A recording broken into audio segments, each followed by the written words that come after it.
Yo, mic check 1 2. Mic check 1 2. Mic check 1 2. Mic check 1 2. Mic check 1 2. Mic check. Mic check. Mic check 1 2. Mic check 1 2. Mic check 1 2. Wagwan. Can you hear me? Can you hear me? Can you hear me? Can you hear me? Can you hear me? Can you hear me? What's going on? What's going on, people? What's going on, people? What's going on, people? What's the deal? What's the deal? What's the deal?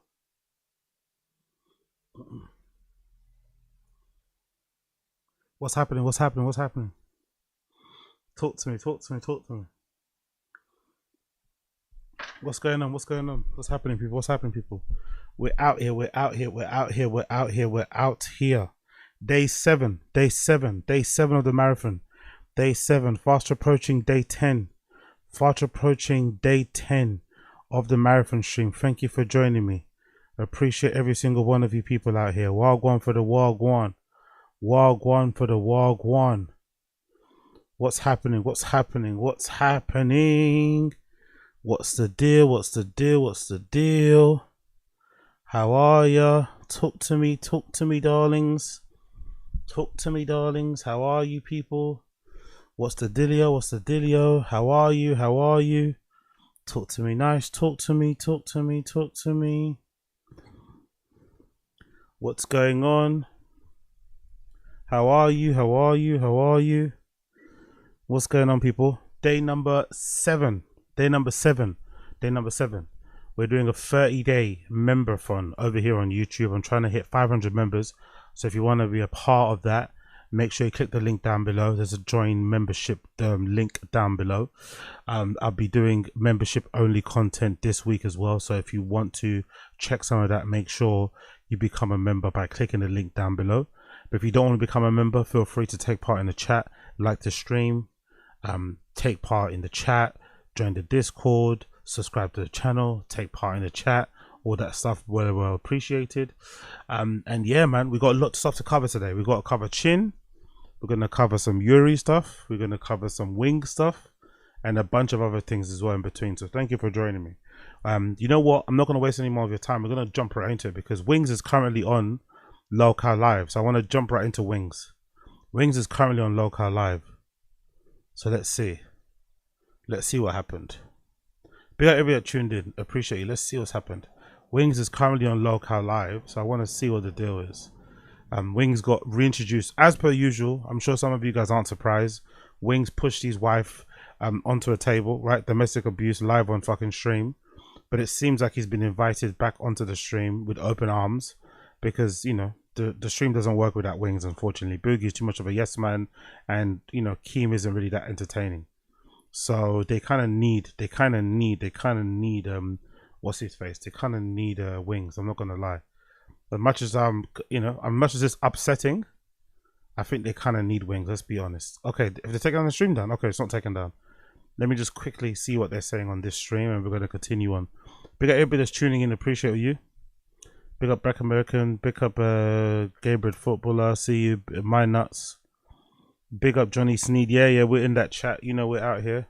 So let me quickly check what's going on here. I want to see what they're saying, because Wings is basically refusing to accept any accountability for abusing or assaulting his wife live on stream. And I guess they're trying to make him accept accountability so they give himself an out to invite him back on the show. But I think most people don't give a fuck about Wings, you know? I don't really think they care enough about Wings or Kelly. If Kelly's willing to stay with an abuser, let her stay. Who gives a fuck, really? Only have empathy for people actually trying to change their lives, not stick in the same situation. And I think, yeah, Wings is better for the stream. So let's see what's going on. Let me just quickly take off this chat.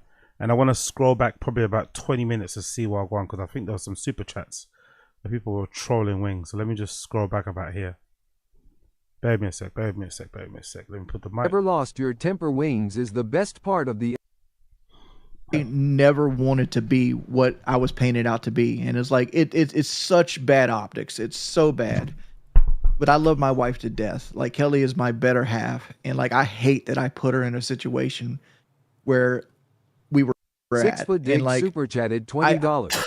To all the people judging Wings, you should take a good look in the mirror and see if you've ever lost your temper. Wings is the best part of the LCU, and he was obviously seeing red. You can't judge a man off the worst moment. I love him. And like the whole, like, go back I love the super chats, the call that we had when we were leaving Fat Camp. and then y'all called me about the Twiggy video, and like, you just didn't believe what we were telling you. Like, you just absolutely did not believe it. And I understand why. But that and that next stream hurt my feelings so bad. I'm like, I don't want to work with these guys again. I don't. That. You know, it's like you tore my whole life apart with like the reflection of like maybe 5 hours. And granted, I was a huge part of that, right? It was my actions that caused this conversation. I was about to say, it's I love how he's very quick to break down and explain why something happened that's not his fault, but he's not very quick at accepting responsibility at the part that he played. You know, he loves not taking accountability. He absolutely loves it. Happen. I want to take full accountability for that, and that's one thing. But there's so many other things. If you sat back and looked, like, is this really this person, or is this just really bad optics? Because like I said before, like, we had one of my ex-girlfriends come on here. Yeah, Biff McGee, that's a good point. He did all of that to avoid working out. You don't need to stop falling for propaganda. That's a good point. That's a really, really fucking good point. He might have done all of that just to avoid actually losing weight on Fat Camp. By the way, Fat Camp was a big fat L. The whole LOLCOW universe is just them sitting down waiting for super chats to come in. It's not really entertaining in the slightest. Even the fake things that Keems tries to do, it doesn't work. It's all fucking shit. It's all fucking shit. And she was dying of cancer, and I was mean to her. Like, I was cold and I was mean to her. And if I beat women, which I dated her for 2 years, she would have been like, well, you're an abusive piece of shit, which she never did. I've had other women I've dated publicly on YouTube that have trolls that fuck with them on a regular. The fact that Wings has multiple girlfriends is fucking wild. The fact that this guy has had multiple girlfriends should give every guy hope. If you're out there and you're lonely, or if you're out there and you're single and you're looking for someone, please be patient. Your time will come, because Wings has had multiple girlfriends. Multiple. At no point have they ever said that I hit them. And it's not even just a looks thing. It's also attitude. His personality is fucking awful. Somebody with that much of a repulsive personality has still managed to have several girlfriends. That says it all. Or abused them. Control plus Alt plus Della super chatted $19.99. Wings, you are missed by most of the fans, and we support you and Kelly. You three guys are the LCU. Well, I had a conversation with Wings before we went live today, and I told Wings, I go, me and Boogie have had multiple conversations about how the dynamic is not right moving forward. It's not right. This whole situation has literally made me sad. And I know I sound like a little bitch, but it's the truth. It literally just makes me sad. The anger and shit is a short period of time. The sadness of the result of what took place lasts much longer than your fucking little short anger. What about Boogie lying about having cancer and using it to fucking scam donors? Didn't that make you sad? They're all pieces of shit. This is all, honestly, all of this is just stupid, you know? All of this posturing, all of this, not posturing, all this virtue signaling, right? It's just stupid. No one really cares. No one actually cares. It's just the fact that these guys try and pretend. They try and pretend like they're good people, especially Wings. Wings has it in his mind that he's this great guy when he's not. You're a piece of shit. Embrace it. That's why you're LOLCOW, and that's why you're on this show. And that's why people can't stop watching the car crash. But this idea that they're like all well-adjusted, reasonable, rational, level-headed guys, in the first place, they wouldn't be on this show. So, you know, do your little apologies, say what you want to say, rewrite history if you want to, but let's not chat shit, you know? Like, what is all this stuff? What is this? They're trying to act like they have morals and principles. If you had morals and principles, you wouldn't have a show called LOLCOW Live in the first place, where you exploit people, you know, basically. Come on, man. That you might have. And I understand that you feel truly betrayed. Big up mine. That's Wings eats them at some point. I think you're talking about the girlfriends, isn't it? Yeah, I love that. By us, but when we saw the Twiggy video for the first time, we felt betrayed by you. We were like, whoa, you know, and you know, I understand where you and Kelly are coming from. You're coming from a place of like, hey, you know me. But if you really think about it, we don't. Like, we know you, but we're not living with you, right? Yeah. So when we, you know, the push thing happens and it's like, oh, you know, maybe he was seeing red, right? And then we see this other clip and it all happened within the span of a week, and we're like, whoa, exactly. Powerful bunch. Maybe we don't know Wings. You know, know, big up and Andrew. that's kind of Table of outstanding gentleman trademark. Exactly. Come on, man. And all of these guys are awful. Do you remember there was a time when Keemstar was the enemy of YouTube? Do you remember that? That was around the time H3 was around, right? Everyone hated Keemstar. People wanted Keemstar to get demonetized. They wanted to get banned. Keemstar was the quote unquote, you know, disease of YouTube. People hated Keemstar. So all of these guys sitting around acting like they are, you know, they're in position to be like moral arbiters or something, right? Or like people to look up to, right? Or whatever else it may be is stupid. It's LOLCOW live, man. Let the LOLCOWs do LOLCOW shit. Also, we're in a room with Tina and Xylee. Look at his face. He ain't sorry. Look at his face. He ain't sorry.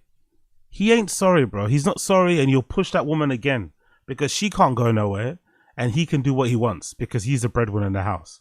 And he's been able to get away with bullshit behavior for the majority of his adult life because for some reason people love to give him donos to keep the fucking freak show going.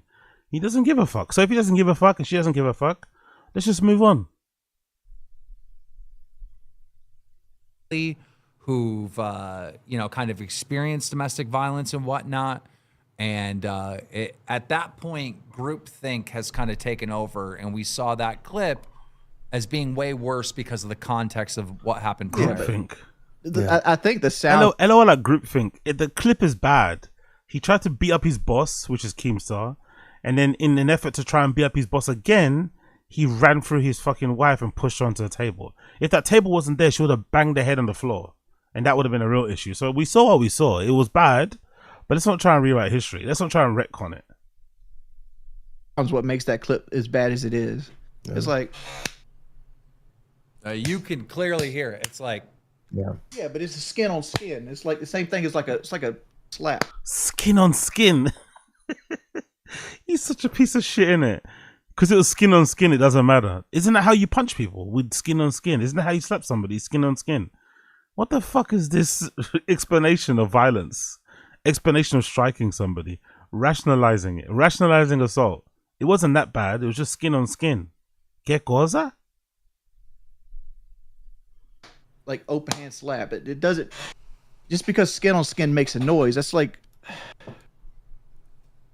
Like even in the video itself, like she continued to blare the horn and have a conversation with me. She never reacted to it because it didn't hurt her. And I guess all that was needed in that was an apology, but again, everyone needed to cool off.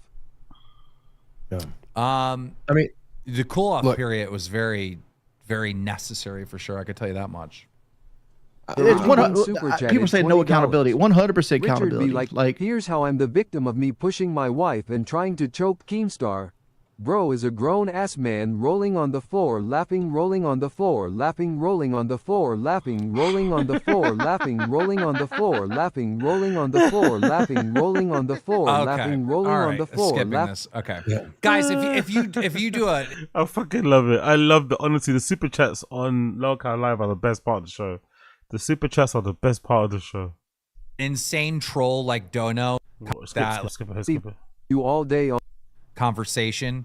I'm not trying to silence anyone, but like if you're doing real trolly stuff like that, like I'm gonna have to skip it, just so you know. I have an opinion I'd like to share if that's okay, Jordy.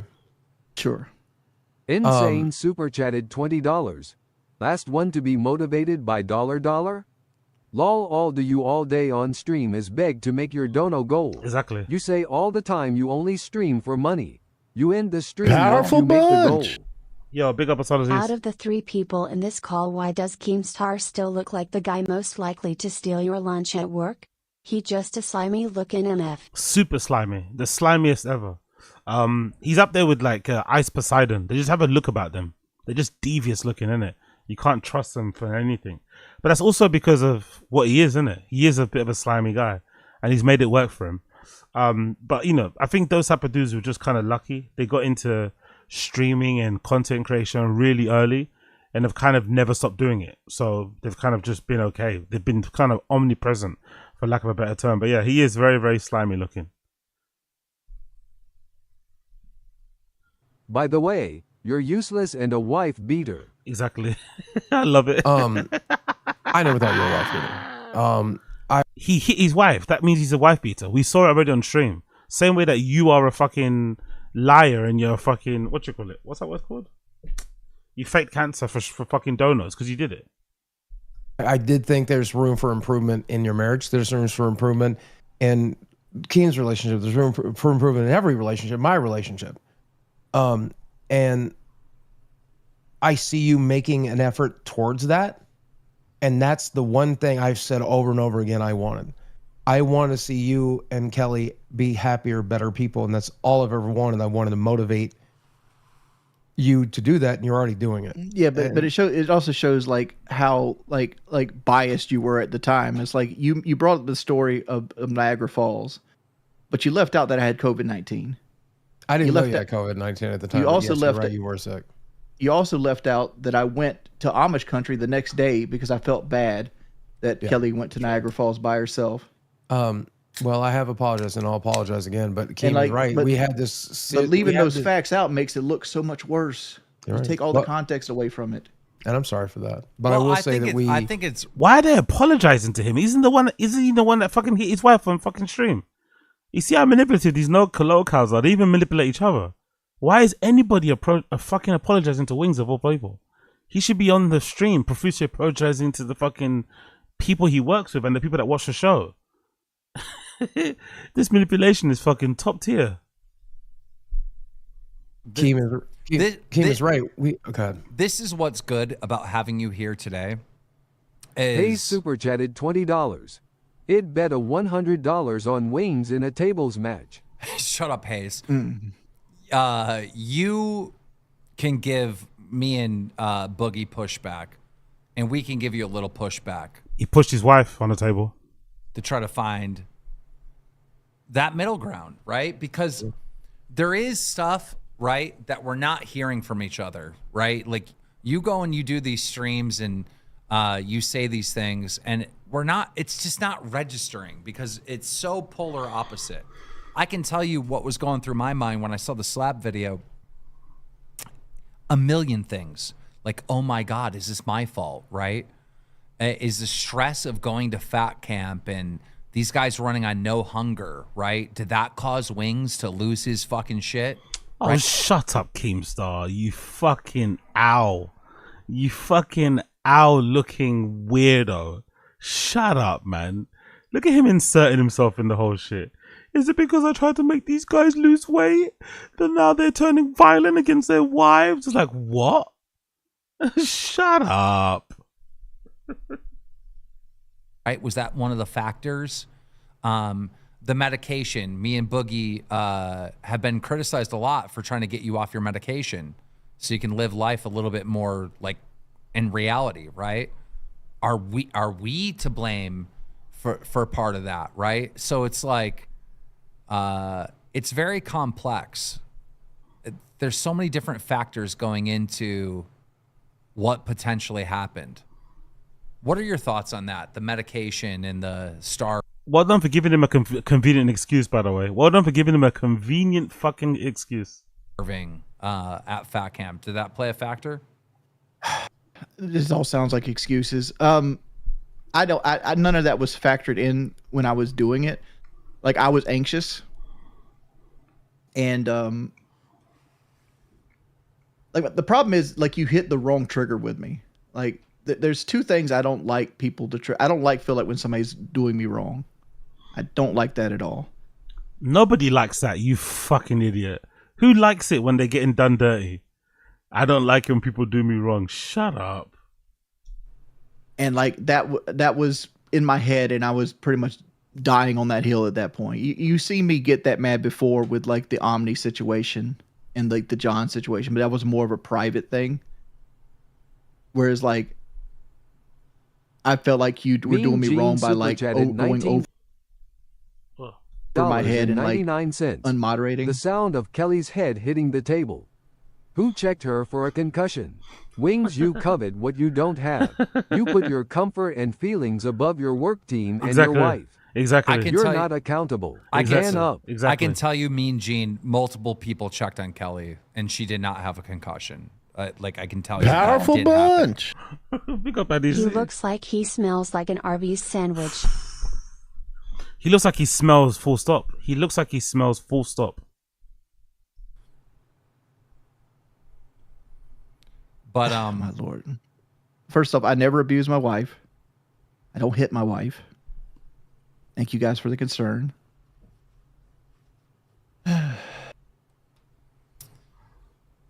I think you were more like right before we decided to do this show, you were like, dude, I'm going to get hit left and right. And me and Boogie were coming from a place where like, I think the fans kind of want you back. And you kind of knew better than us because I'm shocked at how much you're getting hit. Well, well, the thing is like a lot of my trolls have access to me here more so than my personal streams. So you're going to get more people that come here and troll than you. And that's a good thing. You should get trolled mercilessly. If you get invited back onto the show, fair, good. I don't give a fuck personally. I don't care about Kelly. I don't care about Wings. If Wings beats Kelly into a bloody pulp onto the ground, I will not give a single fuck. But if he does come back on the show, surely a part of his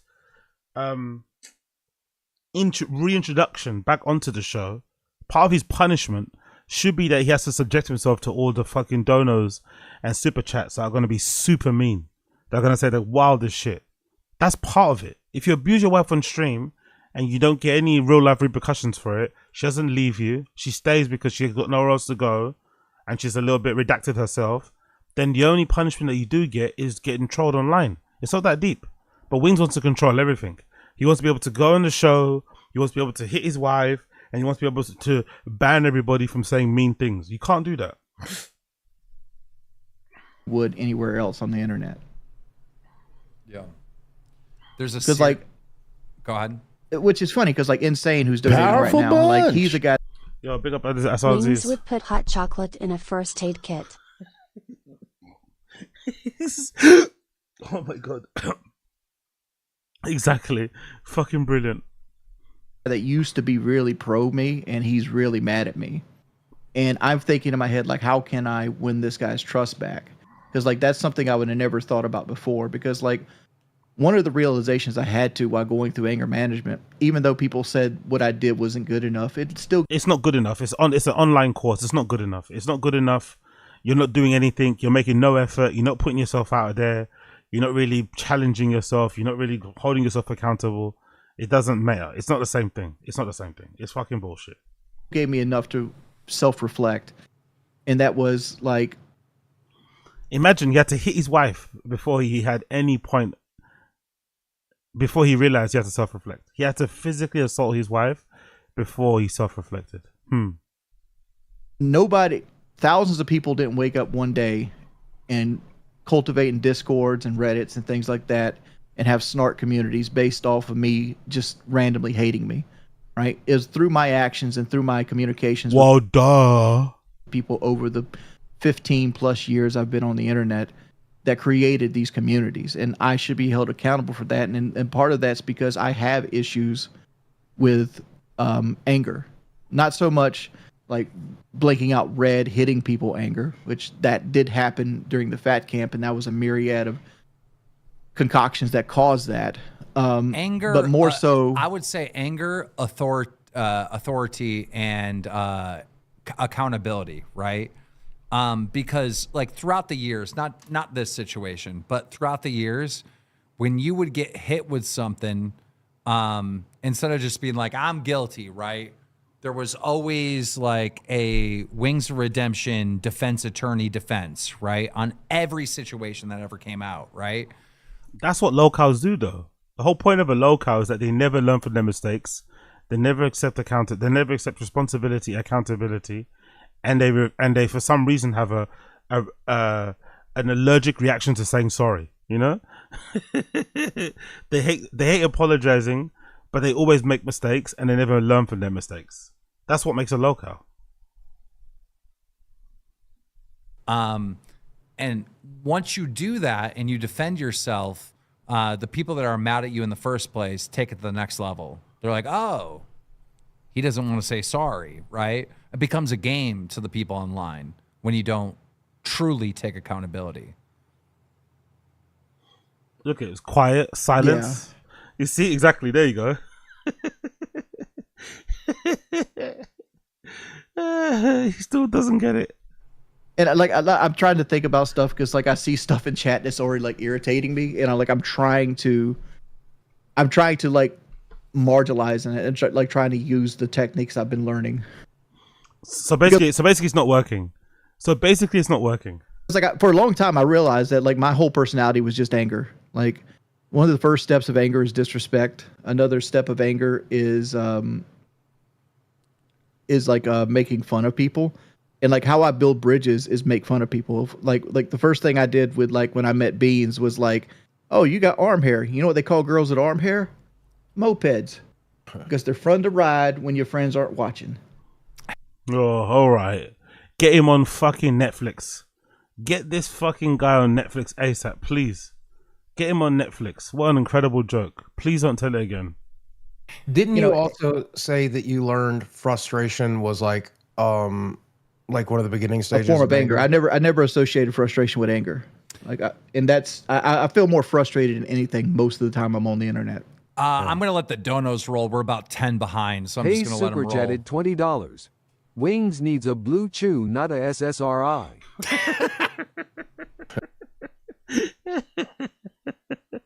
That's fucking brilliant. It's so good. Big up the fans. They're the best. I ain't gonna lie. I tried that Cialis that Mike gave me. That shit's pretty good. You know, I wish you could just joke about this situation. Trident super chatted $25.74. Jordy, a real man moves his wife's hand away from the horn on the car he doesn't slap. Exactly. That was actually my goal. That wasn't your goal. Your goal, you directly slapped her hand from the 12 to 6 position.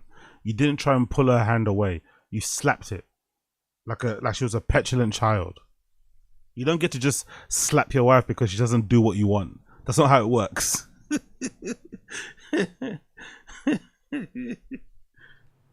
To move her hand away from the horn, that's like, did I do it a little too aggressively? 100%. Super chatted $19.99. That is true. You were slapping her hand down. Don't worry, down. Wings. We are all with you. Nobody actually cares how many tables you send Kelly through. Jesus Christ. Happens to my lady every time she gets out of line. Real talk. Christ. Next time, Kelly shouldn't get in the way of Big Pump. The Great Pidgey super chatted $19.99. Wings is a good dude, and it seems like he's taking this seriously and doing his best to make everything right. I hope he's back for good green heart. Oh, anyway, I'll leave it there for now. We'll come back to it later. Let's get on to the main pièce de résistance of the show.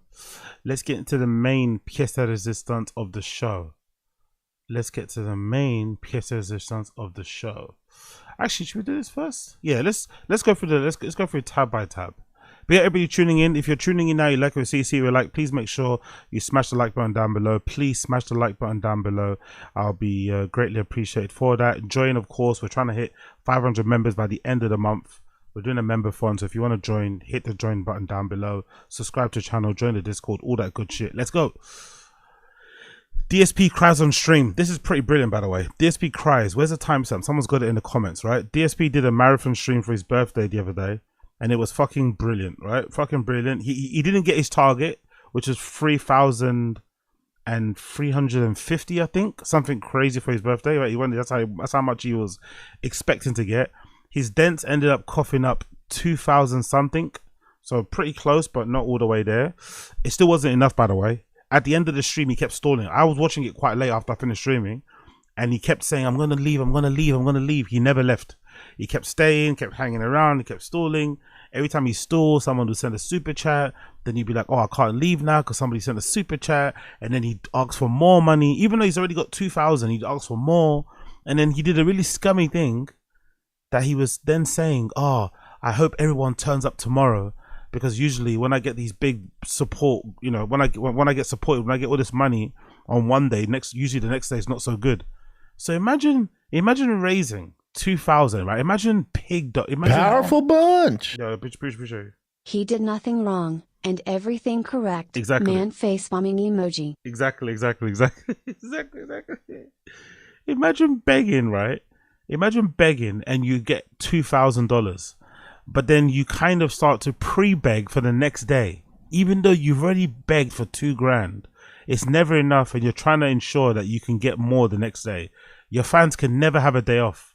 They can never have a break. They just have to constantly be opening up their Velcro wallets for you. Pretty disgusting. Anyway, during the stream, he got very drunk.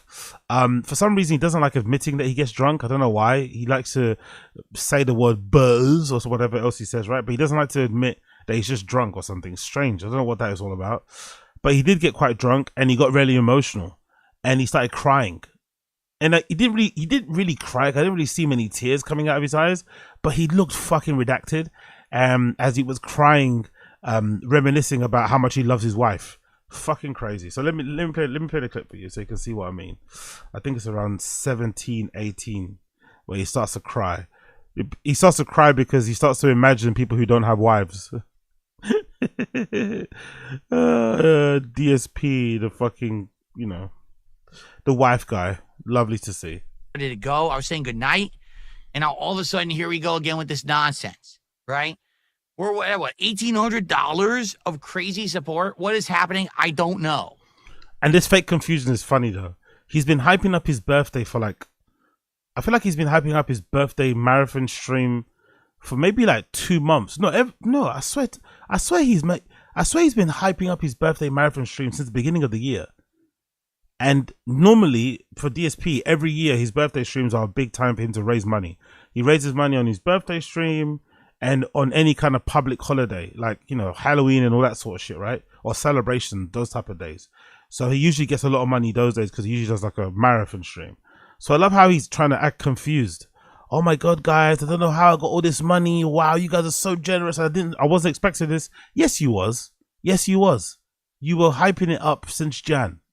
You were fully expecting it. That's why your goal was $3,000. But now would be the time to hit it. If we're ever going to hit it, now would be the time. If not, I want to never mention it again. I love that, by the way. He tries to act like he's, hey, if you want to hit the goal, now is the time to do it because I'm going to leave.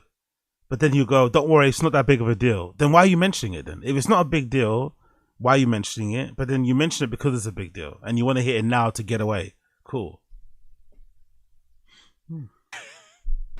I was joking earlier, and now what is going on? I don't understand. You weren't joking. You weren't joking. I was joking earlier in the week, right? And then all of a sudden, boom, we had $1,000 the next day. I was like, what? What is happening? I was joking my ass. I was joking now, my let's ass. do it. If we're going to ever do it right now. Okay. I received a $2 tip. Here it comes. Here it comes. Here it comes. Here comes the crying. Shout out to your wife. I don't think she gets enough credit for helping you behind the scenes. She does not. For food and dealing with disrespectful trolls, you're absolutely right on that regard. Why would your wife get props for helping you out behind the scenes if people don't see what she does behind the scenes and you don't talk about it? And what is help anyway? What is help? She washes your clothes. And she keeps you fed, which she doesn't, by the way, because they order DoorDash every fucking single night. So what is this fucking, oh, my wife doesn't get enough props? Like, why would she get props? You don't like people talking about your wife, but then you parade her on stream when she's clearly overweight, knowing what the trolls will say. So, and also you let fucking, what's his name? Triple P go after her and say some very, you know, not so nice things about her weight. But you didn't cry then, right? You didn't have all this emotion then when you let that guy trample over your wife and be disrespectful because he was helping you put money in your pocket. This guy's a real piece of shit. She's a keeper. I hope God continues to bless her. Me too. You as well. Happy birthday. Can I get a ding dong die for the road? There you go. Ding dong die. That's bit racism there, as we can know. That's bit casual racism. You got it. You got your ding dong die. My wife is an angel. My wife is my saving grace. My wife is the reason why I'm so happy. Look at his face. Even when he's crying and he's emotional, he's got a punchable face. How is that possible? How does he look like that? Even when he's crying, he looks like you want to just like ram his head into a wall or something, you know? Obviously that's a joke. You don't want to do it seriously. But doesn't his face look crazy? I've never seen somebody cry, but then you don't feel bad for them, you know? Usually when somebody cries, you feel bad for them. But in this case, when you see when you see DSP crying, you're like, you don't give it, like, you have no emotions. You don't give a flying fuck. Okay, he's crying, I think. Well, he's pretending to cry. Or maybe it's because of the booze, he's getting all emotional. Which is probably like what happened.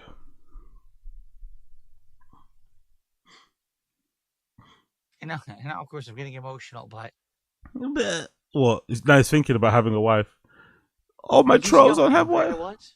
What? Before I met Kat, you saw how angry I was, right? Hold on. He's trying to act like he's not angry anymore because he's got a wife. Wasn't he with Kat when he did the whole fucking take out your spoon, eat out your ass with a spoon? That fucking stupid little rant that he went on.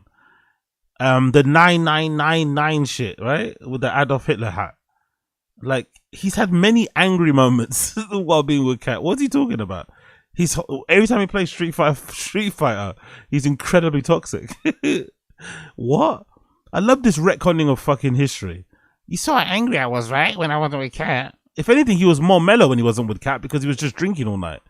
Now he's super wound up. He's super irritable all the time. Fuck off.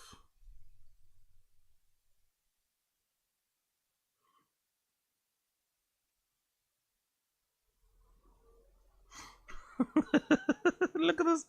He's crying, but he's still checking the donors, by the way. He's crying, but he's still double checking the chat, keeping an eye on the donors. Yeah? What type of crying is that, by the way?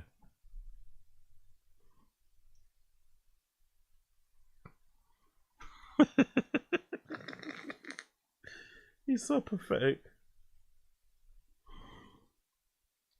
I need some time. Honestly, what's that word? The Kuno Casino guys are gonna destroy him. That being said, guys are gonna be laughing their fucking pants off. They're gonna be so happy. Chill Murray and them, man. They're gonna dance on his head top. Kat is the reason why I'm not angry anymore. Shut up, mate. You're always angry. Because I'm happy. I'm happy. Everything before her. Honestly, that voice, man. I don't think I've ever heard of a streamer that has a more annoying voice than DSP.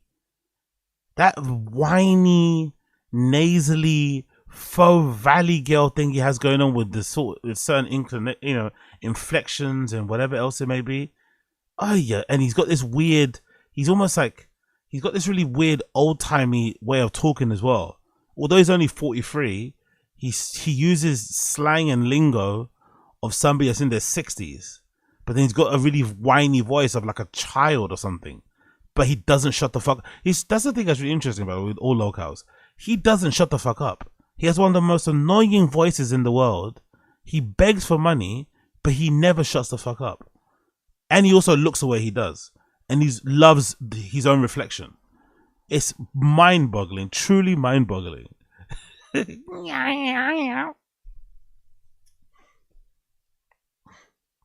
Was another life.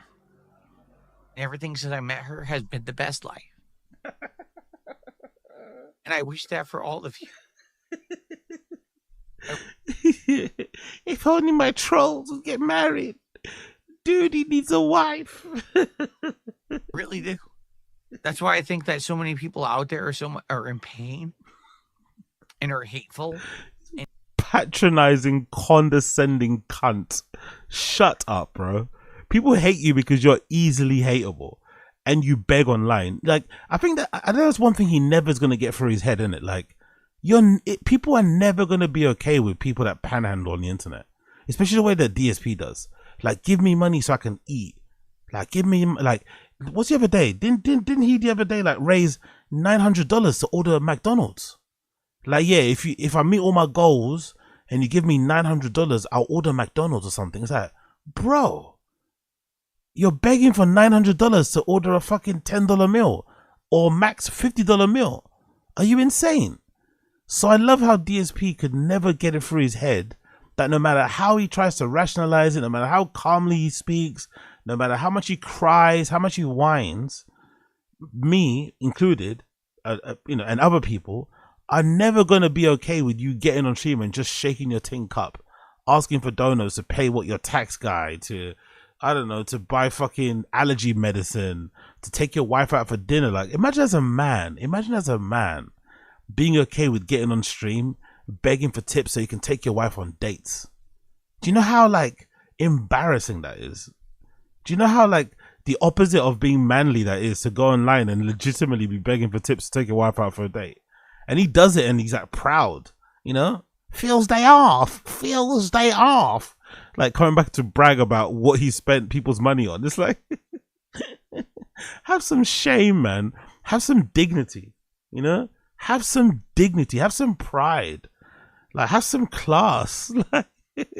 Like what the fuck? So now everyone that hates him is just lonely and single, right? Everyone that hates him is lonely and single or in a miserable relationship. If they just get someone that loved them, they'll see automatically that DSP isn't that bad of a guy. And hate others and think it's okay to step on others. I gotta step on others to get ahead. I gotta hurt others to get ahead. Because you're not happy. Because if you were happy, you wouldn't want to crush others. Yo, you would. Big up Pre-Ban for Local. AZ mad no one gave him food. Yeah, I would actually take the food. I would willingly, happily take the food. The funny thing about DSP, he wouldn't. Like, if you actually sent him food, he'd be upset. He wants the money. He doesn't want the food. He wants the money to do what he wants to do with it. If you actually send him the food, he'd actually be offended. He'd be offended that you're trying to run his stream, you know? Powerful bunch. Yo, big up Abe Martinez. I agree, but he's making more than it's backwards. He's making... yeah, of course. That's the thing that's fascinating about DSP, because, like, he shouldn't be making the money that he's making, given how much of a horrible person he is, how he comes across on stream, right? He's not very likable. Like, if content creation is about being somewhat likable, right? Or being in the business of likability, as Brendan Schaub would say, DSP is like negative on everything, right? He's super unlikable, but people like him and they still give him donuts, so it's all well and good. The really interesting part about it is that, for me, I'm just waiting to see what the end looks like, because most likely the end ain't gonna be pretty.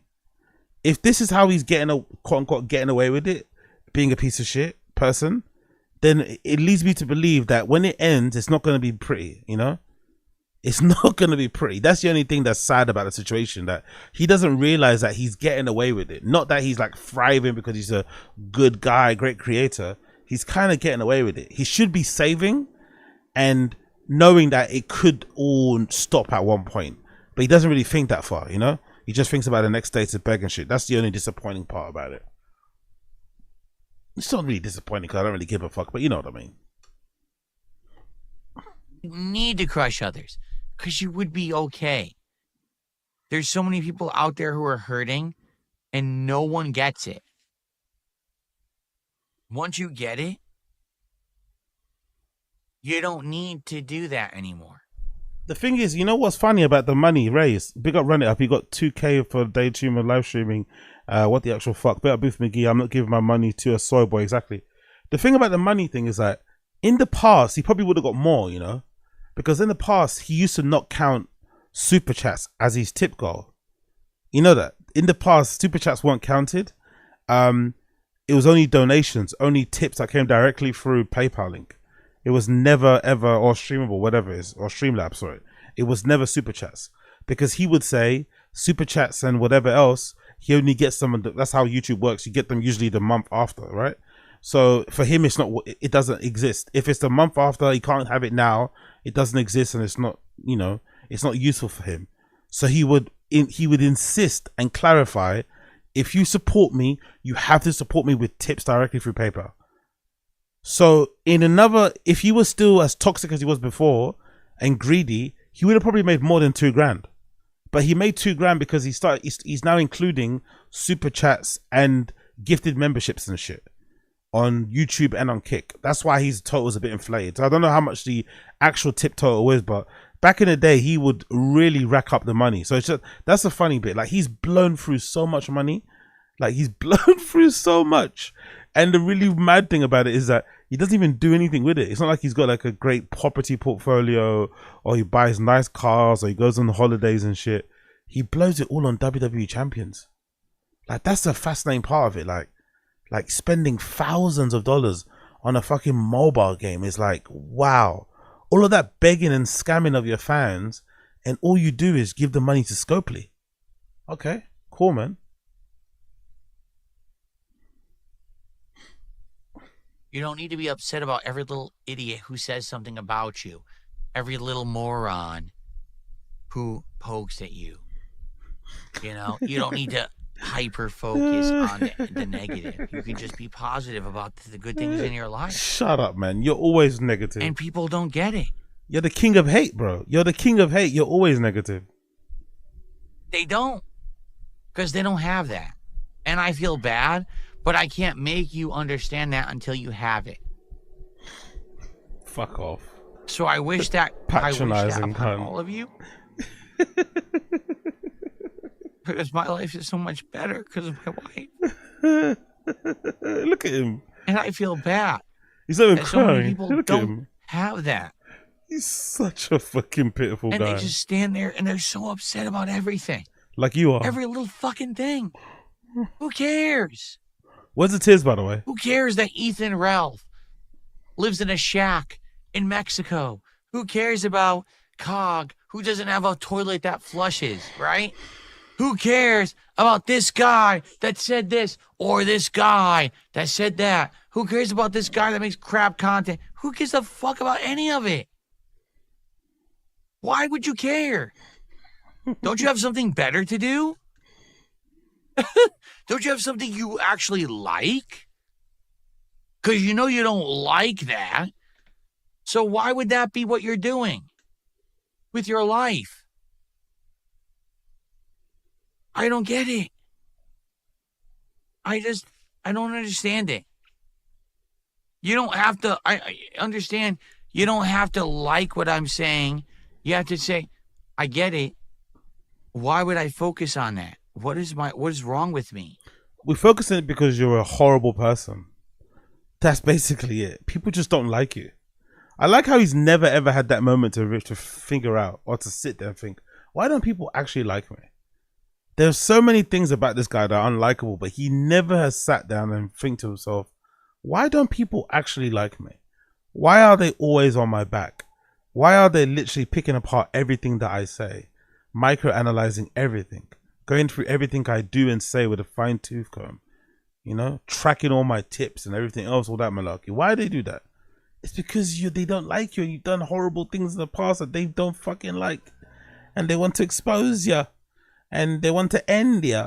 That's basically why. Not because they're lonely, not because they're not on Tinder or something.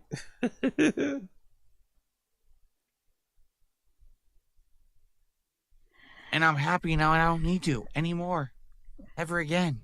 Okay. I don't have to listen to any of this nonsense from the drama sector, whatever it's called. I can just be me. Today I played games. I ate food for my wife. I made an insane amount of money. Why would I be sad? Why are you crying then? You fucking fish. I'd be retarded to be sad. He loves that word now. That's what just happened today. He loves dropping that word now. You know? Like, oh, let me now go crap on some people. No, I'm not going to do that. I don't need to. Anyway, piece of shit DSP, piece of shit DSP. Let's move on. Let's go and do this. Big up the Fire and the Kids subreddit. Big up the Fire and the Kids subreddit. Interesting clip here featuring BERT, KREISCHER, Mark Norman, and what's that other guy's name? Sam Morrill. That's it, Sam Morrill. So big up those three guys. They start talking. BERT mentions who I think BERT's talking about the guy he fell out with. I forgot his fucking name. Mark Maron. I think Bert is talking about Mark Maron, but in this clip, Mark Norman gets the wrong impression and think he's talking about Brendan, which leads to a little funny exchange. So let me play it so you can see what I want. I'll say this right now. I had a friend one time who I've always supported say something shitty always. about me. And it hurt my feelings. Really hurt my feelings. Because this guy sucks. He really sucks in life. And I've always been a fan of his. And I've never said a shitty word. When everyone trashes him, I've never said a shitty word about him. Is this about Ari too? No. I would. And I texted Tom, and I said I was drunk. I was like, I'm gonna text him. Yeah. Or I'm gonna put a post out. Tom goes, man, your silence is so precious. Yeah. Don't say anything. And I never said anything. And now I just don't like the guy. And I'd much rather not like someone and know you're a shitty person. And I'll tell you exactly what it is in 2 seconds. But yeah, and I go, Dax Shepard. Edit that out. No, I'm kidding. No, who was it? Edit it out? Yeah. Put your hand over your mouth so they can't lick. Yeah. What are we in a fucking wide shot this whole time? No, well, It's on you. Never mind, I'll tell you after this. All right. Well, it's interesting because in that situation, Bert, you're like, if I care about the person, I'll confront them. I care about the person so much. I've been such a friend of this person. It bothered me so much that they would take a shot at me, and I go, I know who this is. You do. I know now. Did I text you? No, I put it together. Yeah. Yeah. Yeah. Don't respond to that. It so bothered me. I was like, and then you go, you know what? Your silence is perfect. Don't say anything. Just let it go. Have you run into this person since? Nah, he's not doing stuff. Oh. That's one of the beauties of this guy being. Oh wait, no, it's not who you think. Oh, okay. By the way, never mind. I know who you're thinking. And that is so funny that I know who you're thinking because you said no, he's not doing stuff. Well, you said he was a piece of shit, or he's going nowhere. Well, now I know who you're thinking of. This is quite a game of telephone here, of telepathic telephone. This should be a game. This should be a game. I know who you're thinking. But So, my initial reaction to this clip: comedians are fucking bitches, isn't it? Comedians are some gossipy ass, not really saying what you think, beating around the bush. Bitches, aren't they? Really are bitches. Like, why even share this story if you're not going to say who you're going to talk about? Why even share it? Why share it on air if you're not going to say who you're going to say about? And in this regard, if it's Brendan, a guy who's like not in the good graces of anybody right now because of what's happened, obviously, you know, Bobby Lee situation, Kalala situation, Annie Liederman situation, and maybe a whole other things that we don't know about. If he's not in the good graces of Rogan, he's currently a bit excommunicated from stand-up, he fucking quit stand-up. What would be the issue just to say it? Just to say his name, if that is the person you're talking about. You're not going to bump into him anytime soon, right? Like, he's not doing stand-up, he's not in the same circles that these guys are in. Why not just say it? But they don't, because, you know, they're all P-U-S-S-Ys, but, or P-U-S-S-I-E-S's, but it's just a dumb situation to be in general, as a grown-ass man, sitting around talking about somebody without actually saying their name. And I think it's lame too, because none of these guys had this kind of energy or smoke when Brendan was in Rogan's inner circle, right? They kept it stum. They acted like he was their best friend. They went on his show. They laughed at his jokes on the podcast. All chummy, pally, when deep down they didn't like the guy. And as soon as he falls out of favor, suddenly now you're there trashing him, sending fucking sneak disses, sly shots, and all this malarkey. I don't like it. As much as probably Brendan deserves this type of treatment, I still think it makes these guys look terrible for not being brave enough or not having the guts to just say the name. Who knows? Maybe it's not even Brendan. Maybe they're talking about Carlos Mencia. Maybe they're talking about some other person. Maybe this has nothing to do with Brendan Schaub whatsoever. But it did kind of seem like it, right? Because at first I thought Bert was talking about Mark Maron, who he's had an issue with. And again, let's also keep that clear. Bert didn't have that same energy for Mark Maron when he was in front of him. When Mark went on his show, yes, he copped pleas, But Bert didn't have that type of fiery energy. He kind of sounded like he was really mad, like he wanted to hit fucking Mark. No, he didn't have that type of energy when Mark was right in front of his face. So you could say, "Oh, that broke my heart. I was really pissed off." But you didn't tell him that. You didn't vocalize it when you sat in front of you on your fucking podcast in your house, I think, that they fucking record it in. And here you are talking with your chest. Same thing goes with the Brendan Schaub thing. Yes, he's a trained fighter, I get it, but you should be able to call people out if they're fucking douchebags. And you know, you were a friend with that douchebag, you enabled that douchebag, you encouraged that douchebag to continue acting like a douchebag and made excuses for him or turned the other way.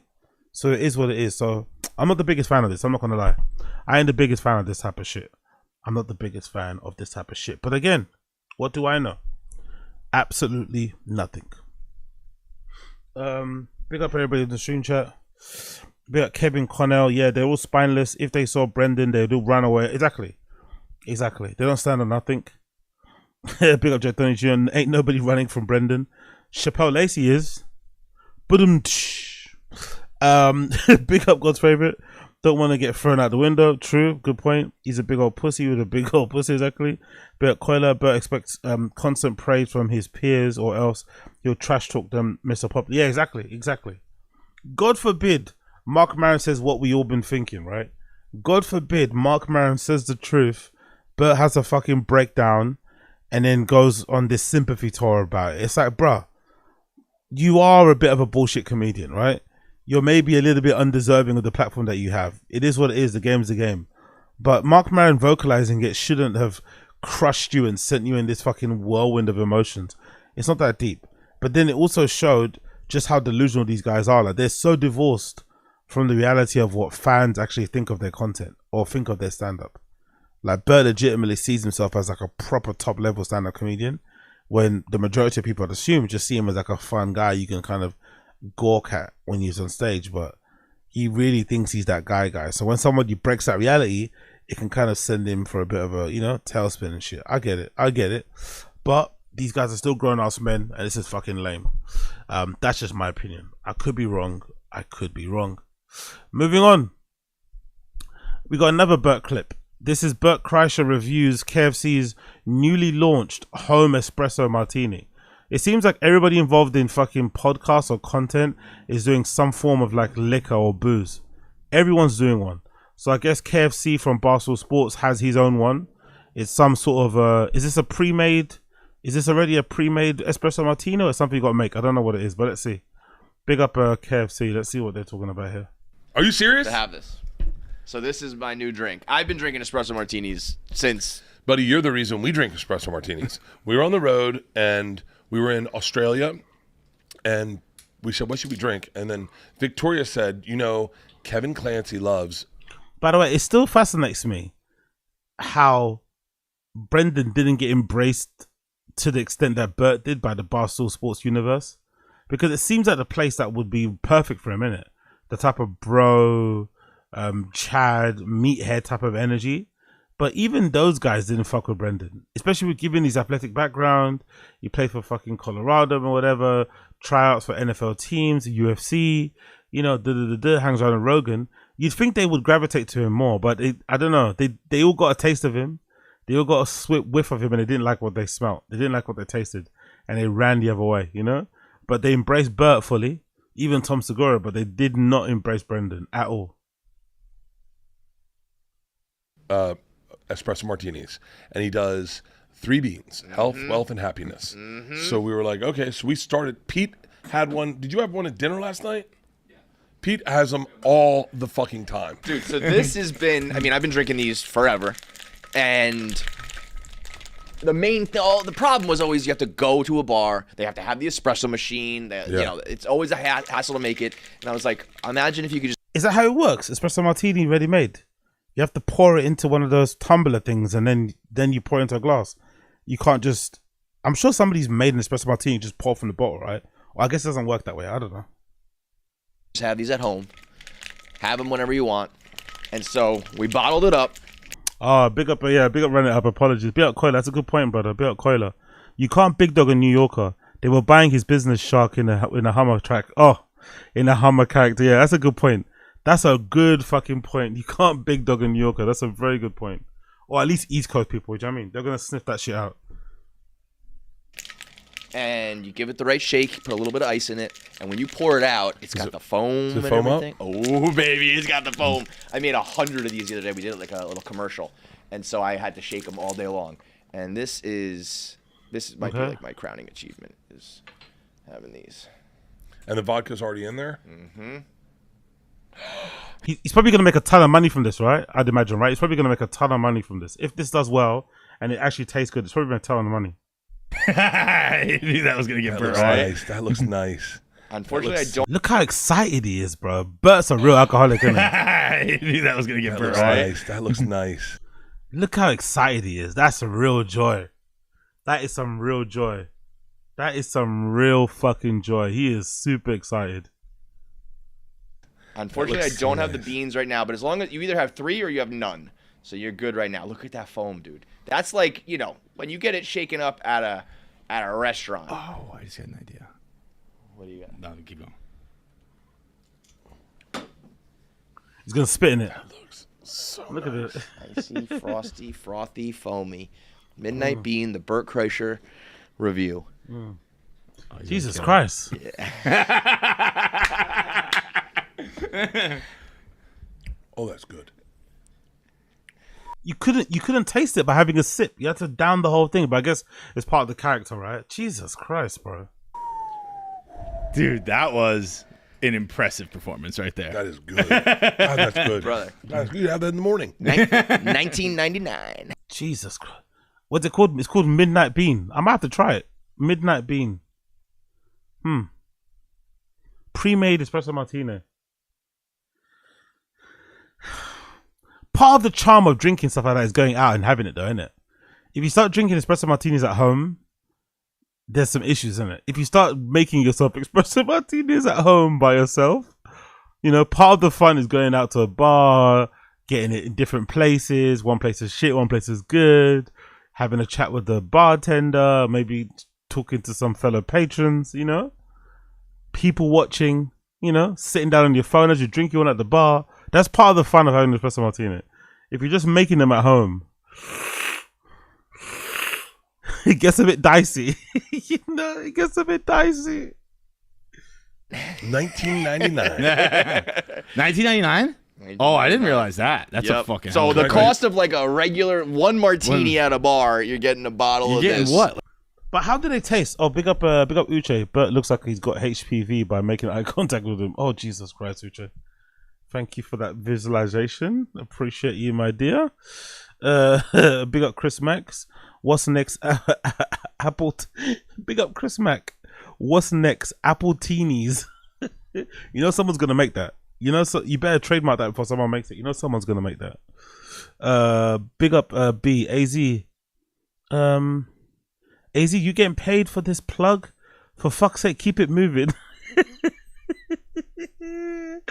No, I promise you I'm not. I promise you I'm not. I'm not getting any Barstool bucks, B. I'm not getting any Barstool bucks. I just thought it was an interesting clip because it involved Bert. I'm sorry if this comes across a bit shilly, right? It's like me. Oh, I'm really thirsty. I should get some Magic Mind, innit? Right? I'm sorry if it comes across a bit of a shill. But I promise I'm not getting paid by Barstool Sports. Like fucking 10 of them? Buddy, them? hang on. Here's your pitch. Listen, right now, you just turned 21, and you don't know what your favorite drink is yet, okay? You don't know. Say this to the camera. Because you haven't learned. You're a kid. It's okay. I remember I thought I was a Michelob guy. I'm not. I swear to God, when I turned 21, I thought my move... Imagine Bert. In Bert's head, he think kids look up to him when it comes to drinking. I think kids are scared. I think he probably turns a lot of kids sober. Like, he honestly thinks the way he looks... that kids look at him and think, oh my God, he's so cool. I want to be just like him. Why would they want to be like you? You're a 50-year-old comedian that looks like, you know, you've been stung by a bunch of bees, in the words of Theo Von. Like, it's interesting how he perceives himself, isn't it? He really thinks like the guy drinkers out there want to look like him.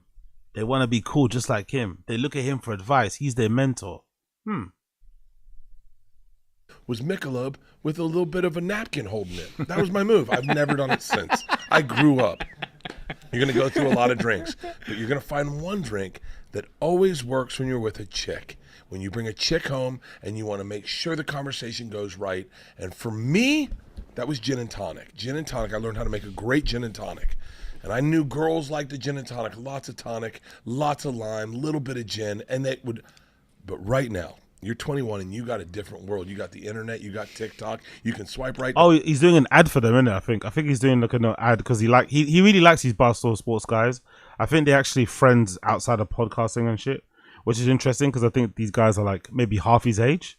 But he really likes them and they really like him. So I guess he's doing them a favor and give them a little plug, give them a little read, you know, a little read.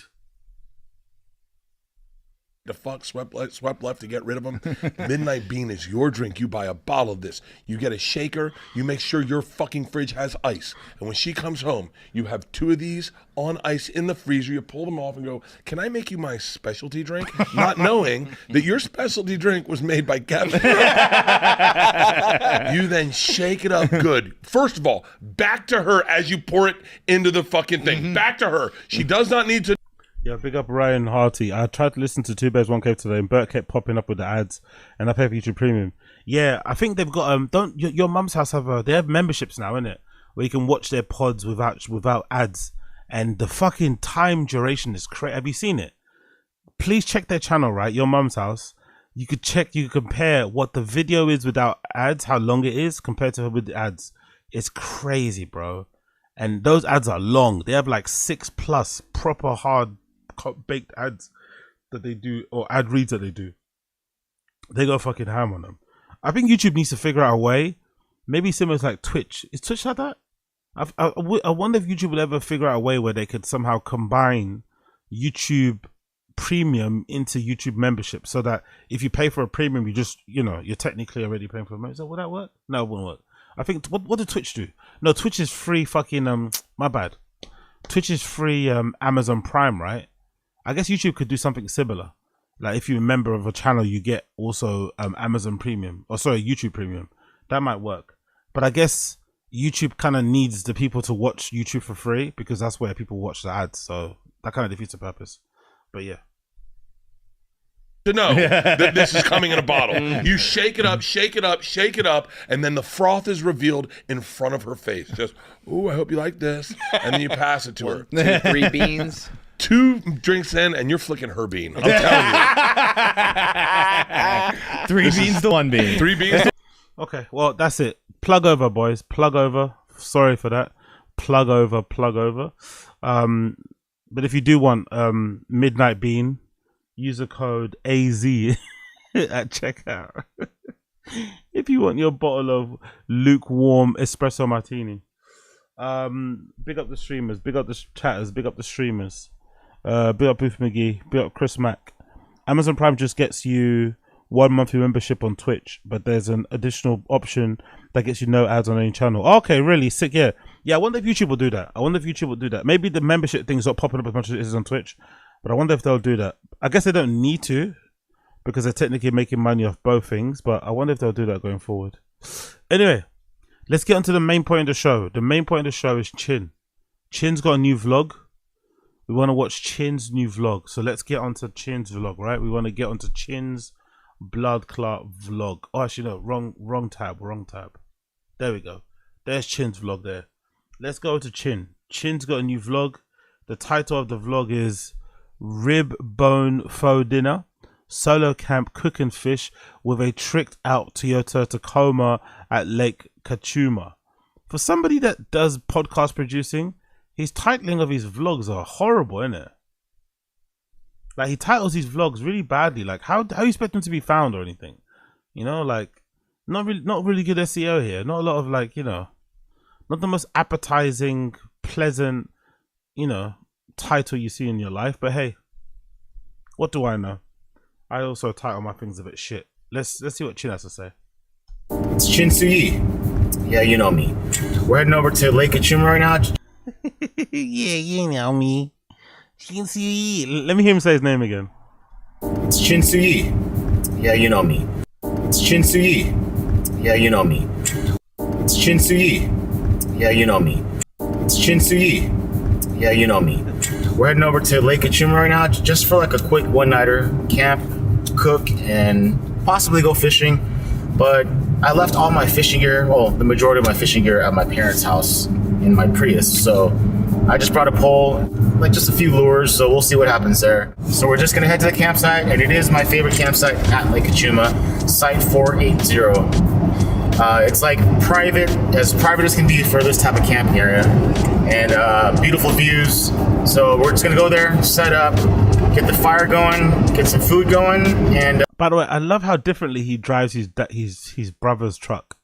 He really lets it go. Powerful bunch. Yeah, we got Ranger. You down with Chen SUYI? Yeah, you know me.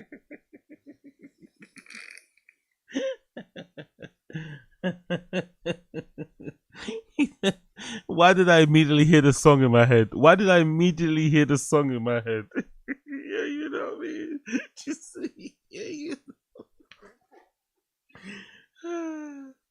Oh, that's so good. That is so good. Yeah, you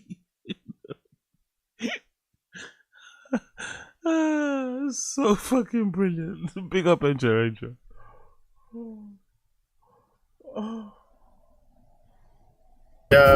Just enjoy the night, and it'll be, like I said, it'll be really quick. Just a one quick overnight. By the way, big up the phone mount too. That's not his phone mount. I'm pretty sure that's his brother's phone mount. He's just using it. He definitely didn't buy it.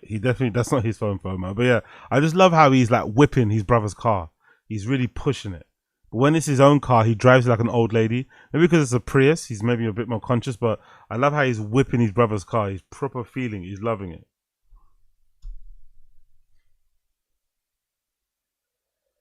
And I will take you along for the ride. I'll see you at the site.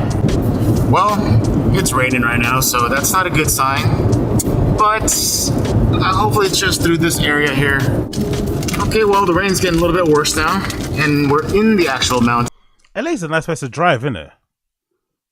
Like, LA's a nice place. Like, if you got a car and you want to drive maybe a little bit outside of, I guess, California, maybe, there's some good driving places, isn't it, right? Like, this is fucking beautiful, like, scenery-wise. We don't really have a lot of this in the UK. This looks really nice to drive around in.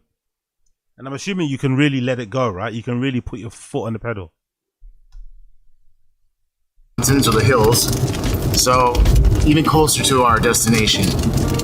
I don't like the rain when I go camping unless I'm already inside the tent and sleeping. So why would you go and camp, or why would you plan a fish and cook, or no, a catch and cook, and not plan or not check the weather app? Isn't that normal? Aren't you? Isn't that what you do if you go camping? Aren't you like attuned or aware or checking those type of things? Because isn't that going to drastically improve or hinder your chances of catching a fish in the first place?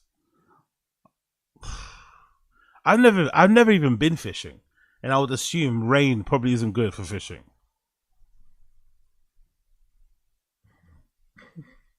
So this shall be interesting. Still beautiful. Okay. All right, looks like we're heading up to my spot, and it looks like someone's actually in my spot. I'm not sure why. Is he going to confront them? What do we think's going to happen here? Chin pulls up to his campsite. His spot that he paid for has been taken up by somebody else. Will Chin have the guts to jump out of his car and tell them to move? Or will he just go to the other spot that's free? What will Chin do? What do you guys... I haven't watched it yet. Do you think Chin will get out and confront the person and say, hey, could you move, please? I paid for this spot. Or will he just take it on the chin and just take the other spot?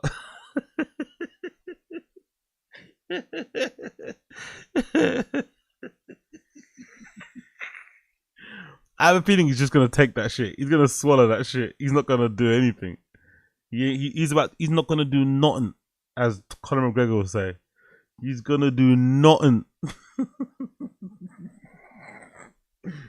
I'll be at 40 FPS. He's about to take it on chin. Yep. Now he's too poo for that. Go to another site. Take it on the chin. Okay, cool. Let's see what happens. Let's see what happens.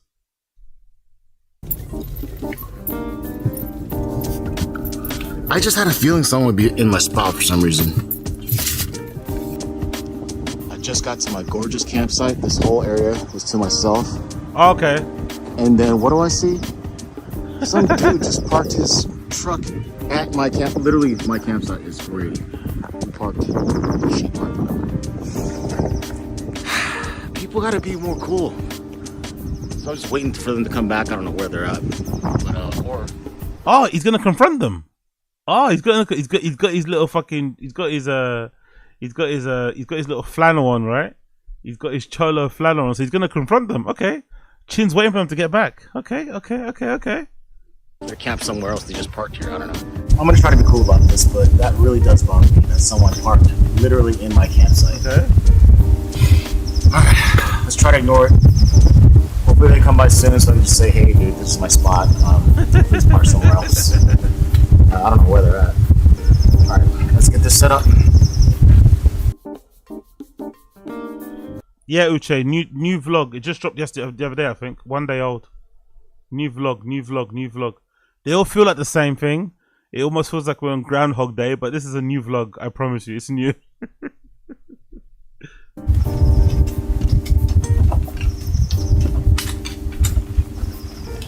Oh, that's them there. That's them right there. So they walk back to their tent, and I guess they're gonna move their truck now. They see the camera, they see the redact, and they move.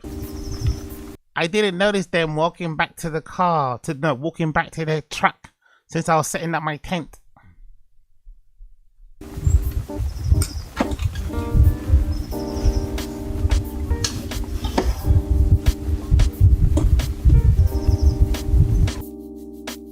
Did they leave? Oh, they left. Once I heard the truck start, I saw that they left all good at the end of the day. Oh, he was about to crash out. Chin was about to crash out.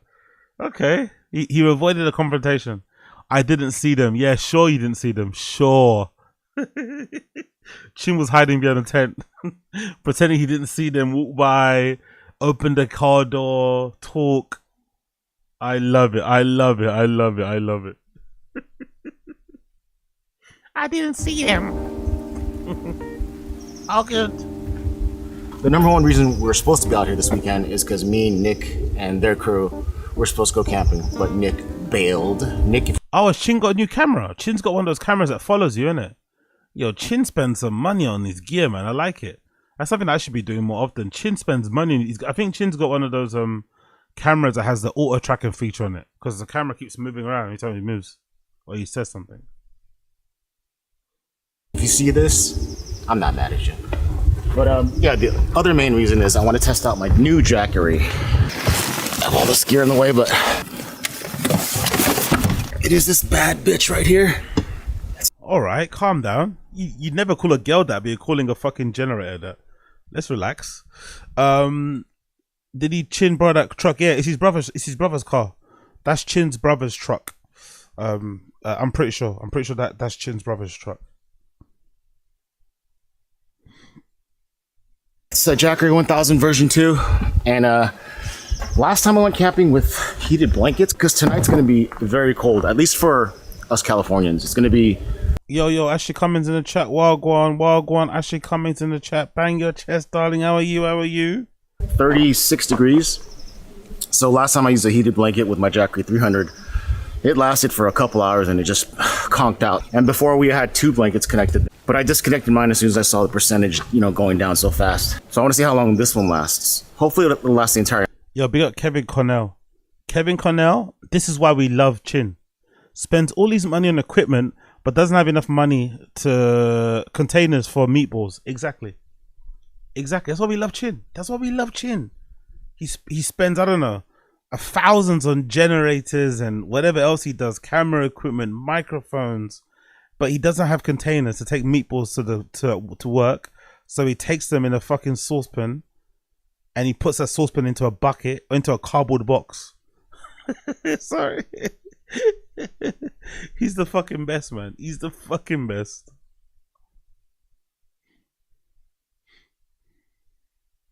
Night, but we shall see how strong this sucker is, and it looks awesome too. To be fair, I would like to get one of those, especially if I want to do my little guerrilla outdoor DJ sets. They seem pretty decent, and I'd imagine they probably go for hours.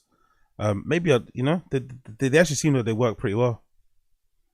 This will be the blanket, little switcher for it, and here's how you plug it in. Here's one pillow, here's 2 pillow. And I messed up. Well, I didn't really mess up. My chairs, I have a bunch of them. When I say a bunch, I have 3. They're in my Prius. Hey, who's Kevin Cornell? Look at this, brother. Look at this. Brother, look at this. Expensive generator. Da, da, da. He's about to make excuses for why he doesn't have a functional chair. He's about to make excuses for why he doesn't have a $15, $30 max camping chair to hand. Let's hear the excuse for his for why he doesn't have a camping chair. Oh, this guy's brilliant.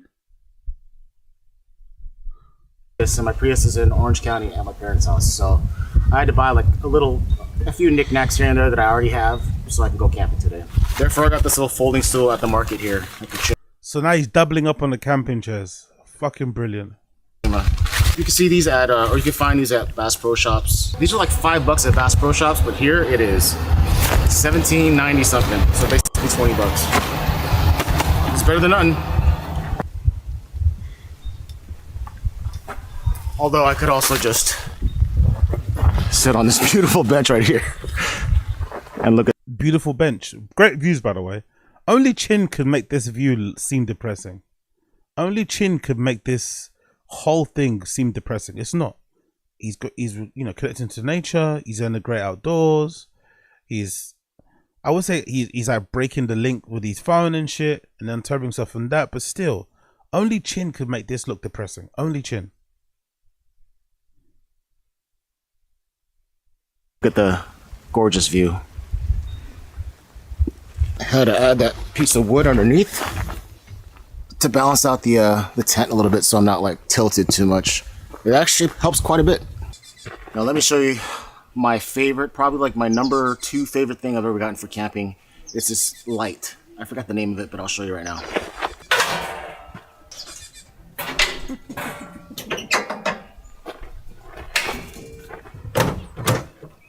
Chin's really showing off this truck, innit? Chin's he should get one himself. He seems like he likes pickup trucks. Why don't he buy one himself instead of having that Prius? Treat yourself, Chin. Instead of buying all those cameras and microphones for a music career that's probably never going to take off, put some of that money into a fucking pickup truck. Because it seems like he really likes his truck. He likes how his brother has it sorted out with a tent thing on top and shit. It's functional. It probably makes him feel like a man. Come on, Chin.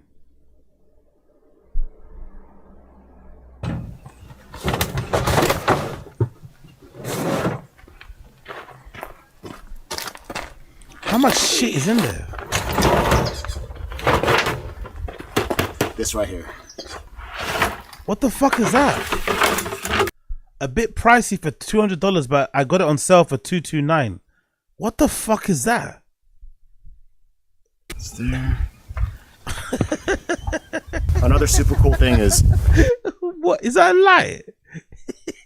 Is that a fucking lamppost? Did he bring with him a portable lamppost to camp? Is that a portable lamppost? Holy shit. Because it's so high, all the bugs go up there. They don't bother me down here. So, not only does it light up the world, it takes the bugs away from me too. Oh, come on, Chin. Come on. This is so unnecessary. You're camping. There's gonna be bugs. That's the whole fucking point. It's like going to a fucking hot country and not expecting to get bitten by fucking mosquitoes and shit. Yeah, you can put a net around you and spray yourself with mosquito fucking repellent, but you're gonna get stung. If you wanna go to the fucking, if you wanna go to South America, Central America, parts of Southeast Asia, and you want to enjoy those countries and what they have to offer, you have to accept that you're gonna be stuffy, you're gonna be feeling a little bit sweaty, and you're probably gonna get stung by a few mosquitoes. It is what it is. You don't install a fucking halogen, I don't know, flashbang lamppost thing to deter the bugs from doing what? Flying around you and annoying you as you camp. It's not that deep. This is such an unnecessary buy, I think. Like, unless people in the stream chat can tell me different. Maybe you people in the stream chat that actually camp can tell me different. But it seems like a very excessive and unnecessary buy. Like, it's effectively a portable lamppost to attract the bugs. Okay, for $230, by the way. I don't know. I'd rather put up with the bugs. I'm not gonna lie. I'd rather put up with them.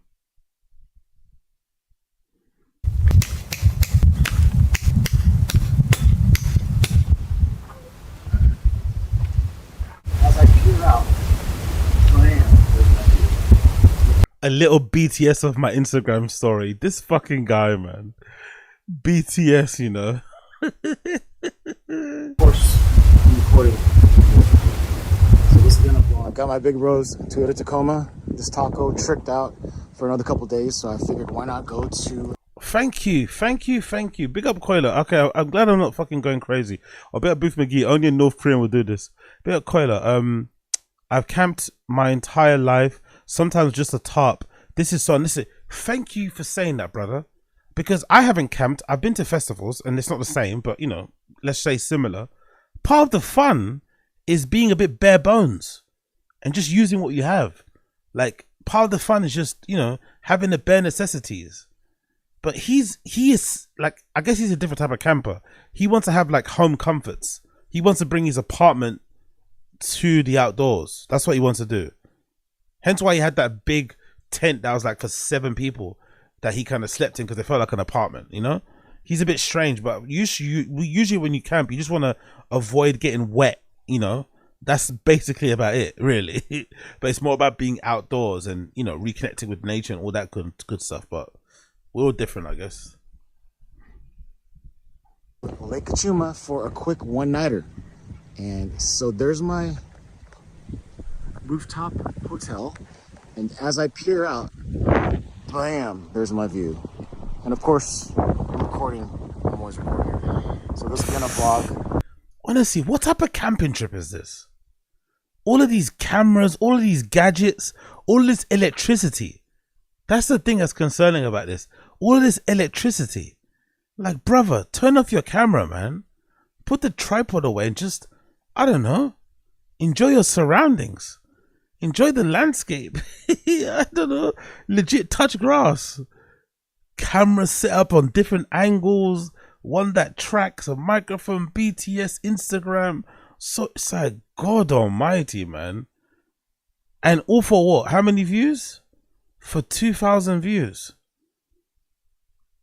Just enjoy yourself in the camping trip. It's not that deep, bro. Sometime soon. But yeah, enjoy this. And how beautiful is this place, Lake Kachuma? I mean, gorgeous. Dinner time? Alright, so I'm gonna cook up some venison first. Okay, here we go. I can't wait for this. Because I haven't seen this yet. I can't wait. I'm curious to see what type of cooking utensil he has conveniently forgot. I can't wait to see what minor thing he's forgotten. Maybe it's going to be a plate, maybe a cup, maybe some utensils like forks and shit. I wonder what he's going to miss out on because he's always missing something. And also the quality of the food. Because we've seen the previous Chin vlog that we watched in the last, no, the one that I uploaded recently. He actually cooked pretty well. No, that wasn't recently. Yeah, that was recently one. The food looks pretty decent. But he also went out to eat and his friends cooked for him. So let's see what type of slop, what type of scran Chin could muster by himself. And heat up this pork rib bone pho. And this is a pork rib pho. Big old bone in there. Leftover pho from the place called Pho 999 in Resadena. He didn't want to show us it, did he? Eh? He didn't want to show it to the camera, did he? I think he was a bit embarrassed by how bad that looked. He didn't want to show the camera. Listen first, and then heat up this pork rib bone pho. And this is a pork rib pho. He didn't really show us, man. I want to see that properly. What does that look like? It doesn't look too great from here. Big old bone in there. You know what? I'm not that hungry. And that's a lot of pho, so I'm just gonna have the pho. And I'll eat the deer meat tomorrow morning or... I'm not that hungry, yeah. I wonder why. At home tomorrow. Here we have the sprouts, some other vegetables, some jalapenos, and lemon or lime. And then just some old packets of, there's some taco sauce in there too, but some old packets of sriracha and oyster sauce to add to that beautiful bowl of soup right there. And I brought a bowl that my mama gave me. Oh my God, how embarrassing. Of course. The only reason why he bought a bowl was because his mum gave him one. Nearly 50 years old, and his mum had to give him a bowl because he probably doesn't own one.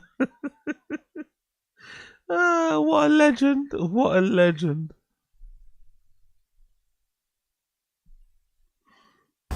Thanks, man. Got to mention as well, here are some flat noodles, flat white rice noodles, and then also the regular pho thin white rice noodles. It is getting very... I'm not gonna lie, all those bags and those containers look like something his mum made. I don't feel like he prepped himself. I feel like his mum prepped those things or gave him those things as leftovers and he took them to camping.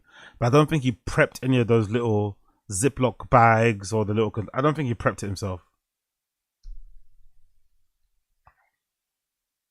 Very cold right now. And that's what's going to make this noodle soup that much more delicious and cozy. Oh yeah, big up Jack Daniel Jr. It was takeout. You're true. You're right. Big up Jack Daniel Jr. He did say that, didn't he? He got the pho from takeout. So likely everything else was stuff left over from that takeout. Yeah, you're right. So yeah, he didn't cook any of that shit.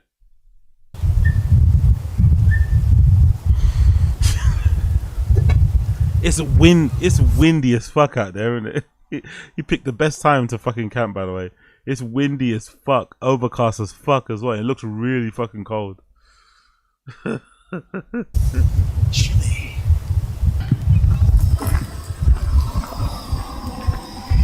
I just put this wood on maybe like 20 minutes ago and it's almost, well, it's not almost gone, but it's burning really fast. Pause. These are the fast burning logs. They're lighter in color and very light in weight as well. So they burn really fast. I only have one more bundle left, so hopefully it'll last, which it will.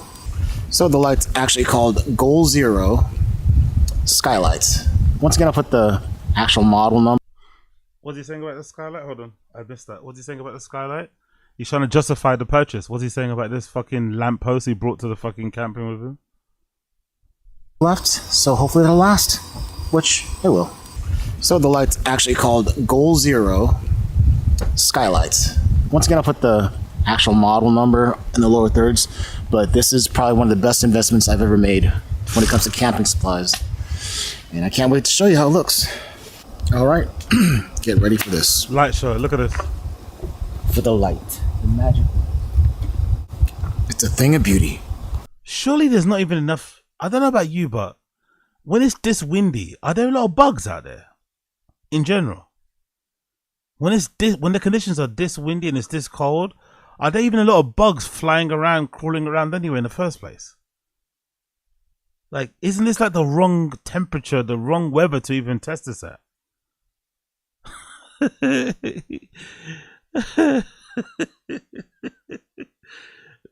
Laptop light. He's probably got another desk light on the fucking table. That light, phone light. Fucking hell, bro.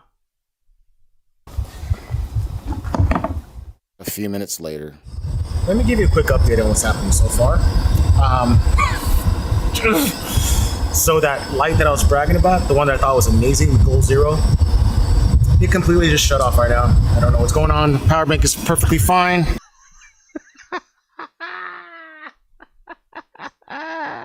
It was broke.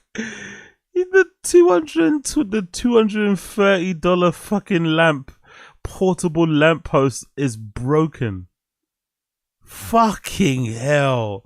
This fucking guy, man. He's the best, honestly. Chin is the best character from the Bappaverse. Outside of, obviously, the main characters. He might be even the best character all in. Chin might be the best person to follow all in. I would watch 1 million Chin vlogs over another episode of TFATK if I could.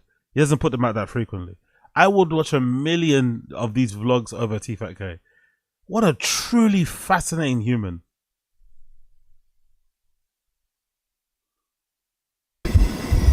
As you can see, everything's good to go.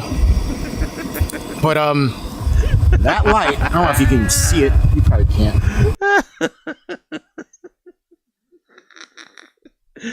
You just got to use your phone light like everyone else, isn't it, eh?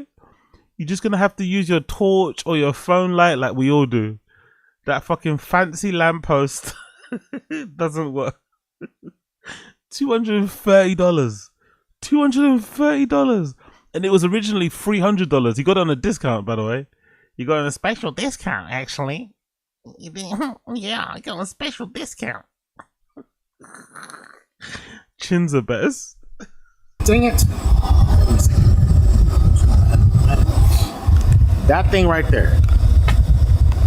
That was my favorite thing in the world. I mean, big up KP, appreciate your fucking G. Big up Chris Mack. Who goes camping with all this? Chris Mack, please say it louder, my friends. Say it louder. Who goes camping with all of this BS? That's what I'm saying. I'm not even a camper like that, bruh. And I don't even know what the fuck's going on. To me, it just seems like a lot of stuff to carry. Just because you got a pickup truck, right, with loads of room for you to take shit with you, doesn't mean you do that anyway. Like I know it's his brother's truck and he's borrowing it and there's stuff there that's probably not his. But he's just, I don't know, even in his Prius, he would fucking pack the backseat of that Prius with loads of camping gear. Just unnecessary shit. Just too much stuff, bro. But to be fair as well, to be fair to him, to be fair to Chin, to give Chin a benefit of doubt and to cut him some slack, he's not really going camping, is he? He kind of goes camping as an excuse to make content. Because unfortunately, he doesn't really have much going on in his life. So I guess the only way to do content is to kind of hang around TFATK or Thick Boy Studios and do this whole camping shit. So that's why he brings all his equipment. He's not really in it for the camping, he's in it for the making the vlogs. I mean, like my top 3 favorite camping supplies, camping accessories I've ever had, and it failed. It's not working right now. That's the battery pack that it's connected to. For some reason, it's just not staying on. Yeah, big up Booth McGee. Imagine how boring he is in real life. That's what makes him entertaining.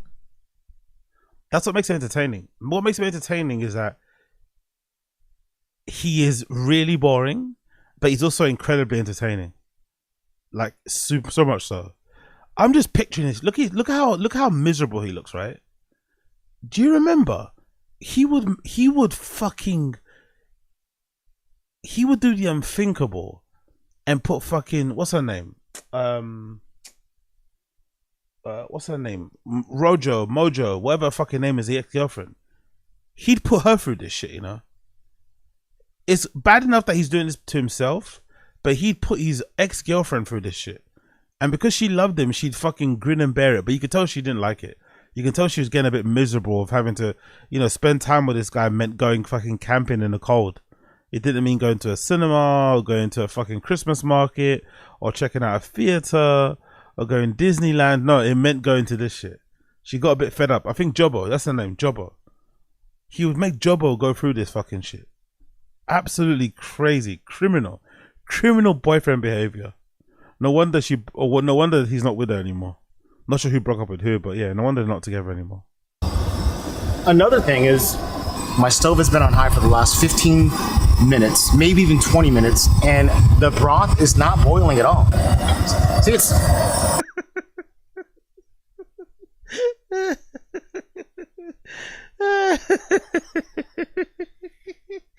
He's fucking useless. He's fucking useless. I love him so much. I love this guy so fucking... Look, it's not even boiling. You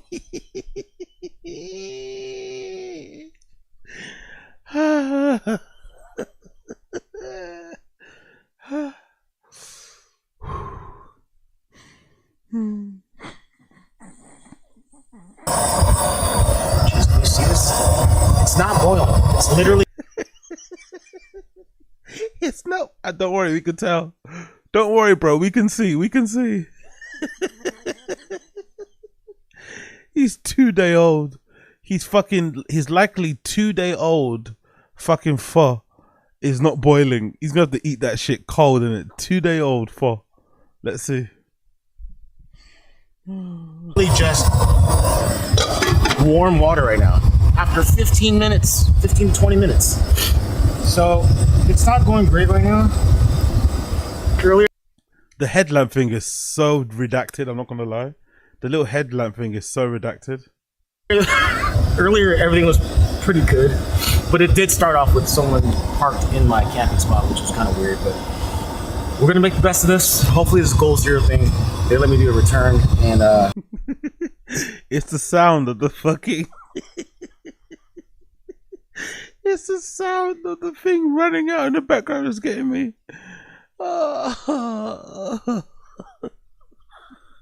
He's wasting all that gas. He's wasting all that fucking gas. Oh, I love it. I love this guy so much, man. This is brilliant. This is brilliant entertainment. Brilliant TV. give me a freaking one that's not a lemon. But it was so amazing before that. Eesh. All right, we'll see how I can light this up for the eating part of this, and then hit the sack after. Oh, bless him, bro. Bless him. He looks fucking defeated. I'm not gonna lie. Bless him. I actually feel kind of sad. I'm not gonna lie. Look. He looks like he's about to cry. Bless him. He looks defeated, man. He looks absolutely defeated. He had the big plans. He looks absolutely... Nature's kicking his ass. Oh, bless him, man. He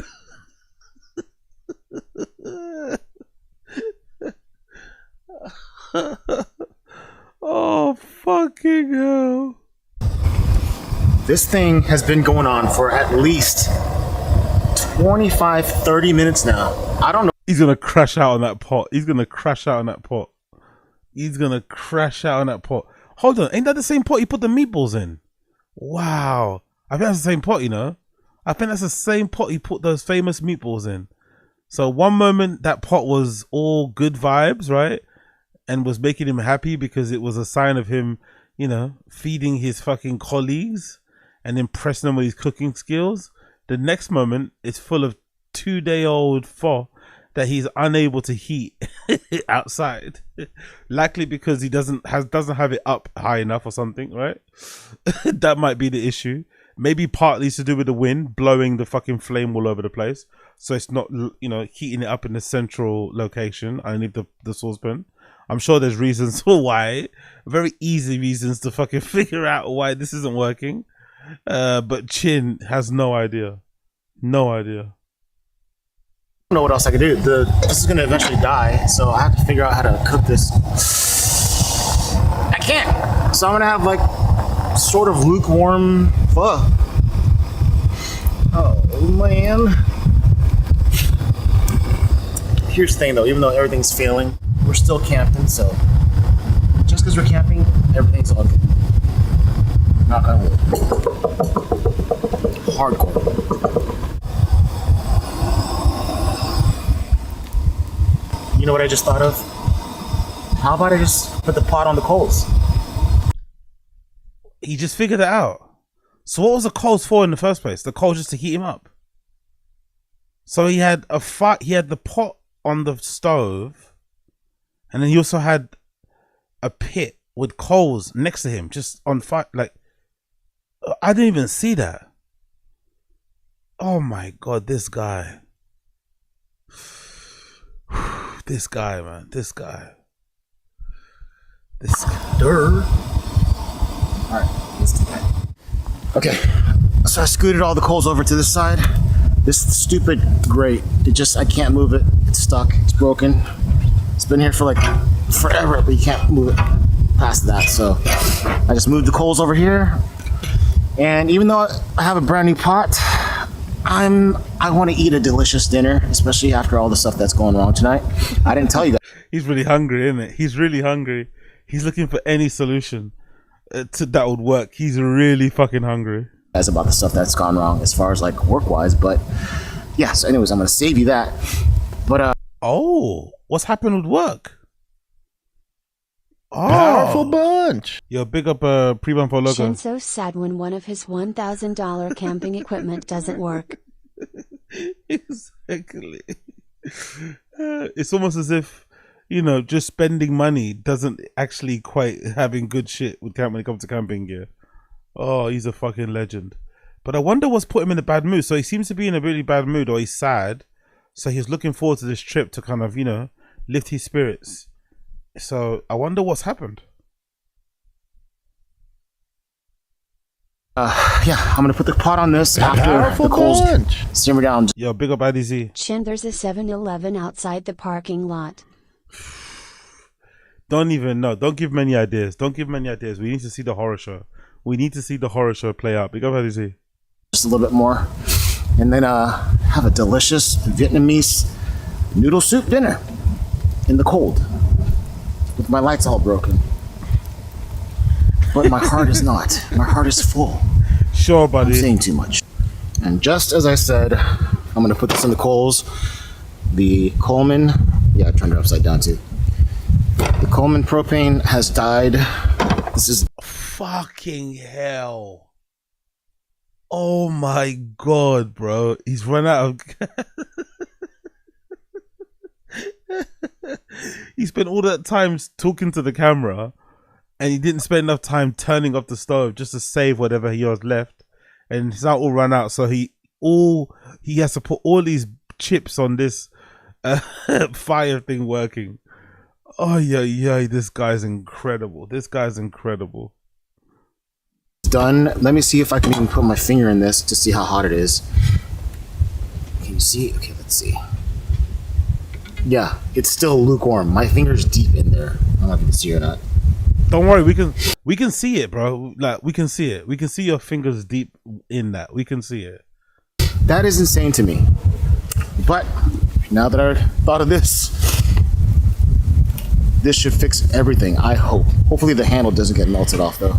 All right, I did it. I put the dang pot on the coals. Let's see how long it's gonna take to get hot. I'm sure it's gonna be way better than the that freaking propane stove.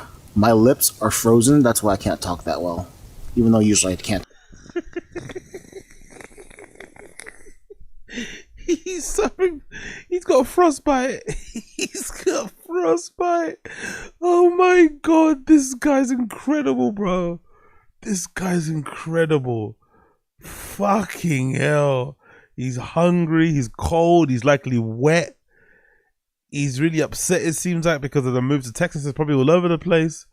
He's really going through it, boy. He's really going through it. And it's all self-inflicted, by the way. This is all self-inflicted. I talk that well, but even more now. Okay, what I'm doing right now is so Mickey Mouse ghetto, but I'm using the light from my Jackery and the laptop, and also this flashlight on top of my ice cooler, my little Spends $2,000 on a fucking portable lamppost that breaks, and then now he's relying on using the fucking screen light from his MacBook to illuminate himself. This is brilliant, bro. This is another example of like how much money he spends on gear. He always seems to be missing something. You know, for someone that buys everything top of the range, isn't shy about dropping the wonga, he always seems to be missing something, right? Oh yeah. Backpack ice cooler. You can see that right there. So you can see what I'm working with, and I'll show you, and I'll try to make this fast because this is so ghetto. Can you see me? Oh yeah, but my light's too bright. So this is the pho, flat noodles and regular pho noodles. Oh, by the way, with wooden chopsticks like this, I have a story which I'll tell you next time or later today or tonight. Just put some of this. Just say it now, bro. You got nothing. You got nothing else to do. It's like flat noodle. Oh my goodness, flat noodle in here. I don't like too much. I can always add later. And then some of the thin white rice noodles. Just that much. And then I'll add, you know what, I'm just gonna dump everything in. This is all the sprouts. Grab this. That's what it looks like right now. And now I'm just waiting for the broth to boil, and I'll just go ahead and dump it on this and go to town. Now this is beautiful. Look at it. It's actually going. That's what I'm talking about. It took a long time to get to this place, but we're finally here. We finally have boiling food. This is what I love about camping. Things go wrong, but you figure stuff out, and it's even cooler than you expected. Just doing this on coals, which I should have thought about before. Now I cannot wait to have this actually hot noodle soup. Let's enjoy. Okay, we're lucky right now because that freaking Goal Zero light's starting to work again. So hopefully this lighting is okay, and And I'm gonna show you how I'm gonna eat this delicious pho. Man's worried about the lighting for the vlog, you know. Priorities are all over the place.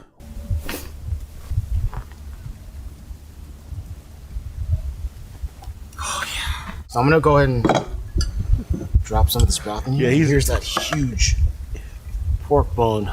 He's really hungry, man. He's really hungry. And here's the lime that it came with.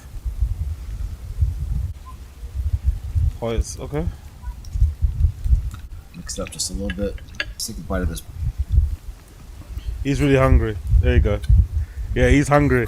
He's hungry. He's not making us. He's not saying a single word. Chin was hungry, bro. He was struggling. That's why he was so ratty. He was really hungry.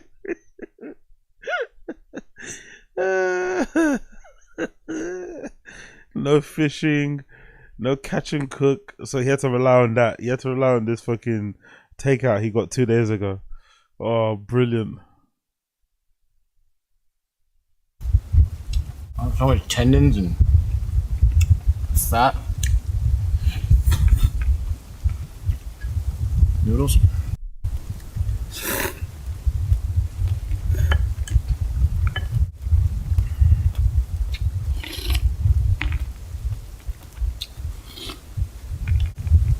Let me tell you what. Cold ass nights like this, with hot Vietnamese noodle soup is like the perfect combination. He's about to cry. So good. He's about to cry. Oh. He's about to cry. He's legitimately about to cry. He was tough in it. He had a tough time up until then. He was really struggling, bro. The light broke. He was cold. He couldn't fish. He probably was a bit too far away from civilization to get anything delivered to him. He was really questioning his priorities. He's probably a bit down because the TFATK move isn't going smoothly. Ay, ay, ay, ay, ay. A couple more bites. I'm just gonna enjoy and then I'll turn off the camera. Good. Good. And I'll tell you where I got this from too. Somewhere in the lower third. Powerful bunch. Yo, big up, big up. Chin and Milk Boy crossover needed. He probably needs that type of energy around him. Not gonna lie, he probably needs that type of energy around him. It probably would do him the world of good to have that type of energy, you know, that type of male influence in his life, that type of archetypes, those types of people, you know, in general. I think that would work. Big up, A Martinez. That's not fun.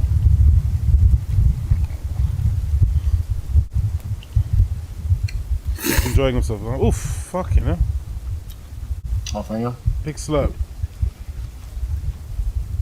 Big slurp gang. Big slurp gang. Eesh. He's going ham. Fucking hell.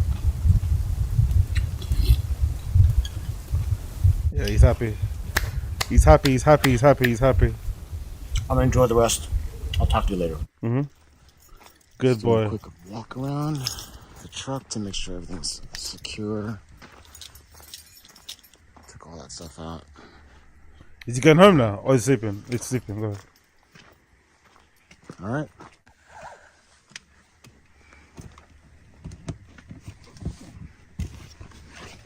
I did bring my shoes in because I just did. So my shoes aside over here. It's actually kind of warm. I'm not flexible at all, so this is very difficult. But okay. Got that closed. I'll turn off my... How much shit does he have inside the tent itself? Fucking hell, bro. There's hardly any room left for him to sleep in. He's got so much shit inside there. That lamp. Look at the lamp. Honestly. Look at how bright it is. He's literally blinding himself inside the tent. Like, what is the need of this? He's so extra. Like, oh my god, man. Jesus Christ. Headlamp. Yeah, it's hard to see me, but we're about to go to bed. I have this as well. You can see it's a big old water bottle. It's piss. I need to piddle. Got my regular water bottle. God, why are you showing us that? God almighty. And I do have some like storm protection stuff in here as well, just in case. Protection. Nothing's gonna happen here, you know.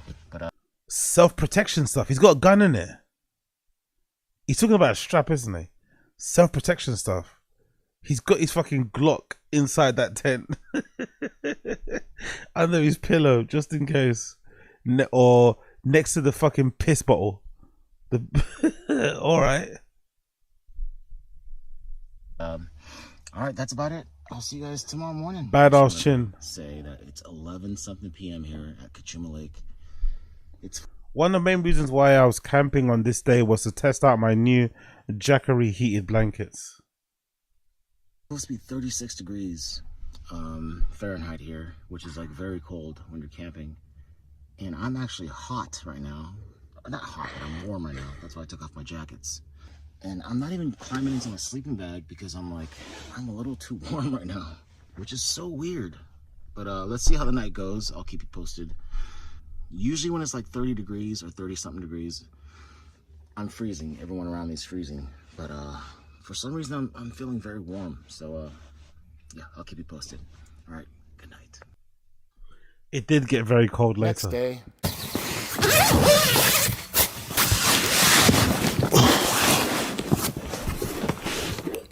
Morning is here.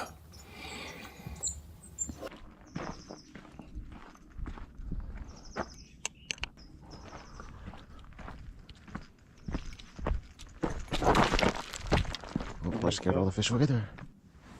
Powerful bunch. Yo, big up us in case you This are one. move was sponsored by Jay's Curry. WTF. He's trying it. I think he's trying to get sponsored by Jackery. I bet he would tag them on Instagram. He's trying it. He's name dropping them a bunch. As he put the links in the bio, he definitely wants a Jackery sponsorship. That's for sure. Okay, no sponsor. He's got into the AM only on there, but there's no list, no Jackery mentioned. But I think he wants them. I think he would be happy, more than happy, if Jackery sponsored him. But I don't think Jackery want to sponsor such a useless camper. I don't know. He probably is not going to do them any. He's not going to do them any favors.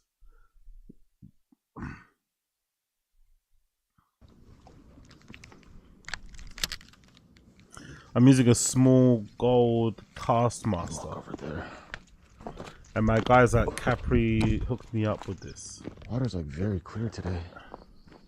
I wonder if it's been like this for a while now. But it's so clear I don't see any fish.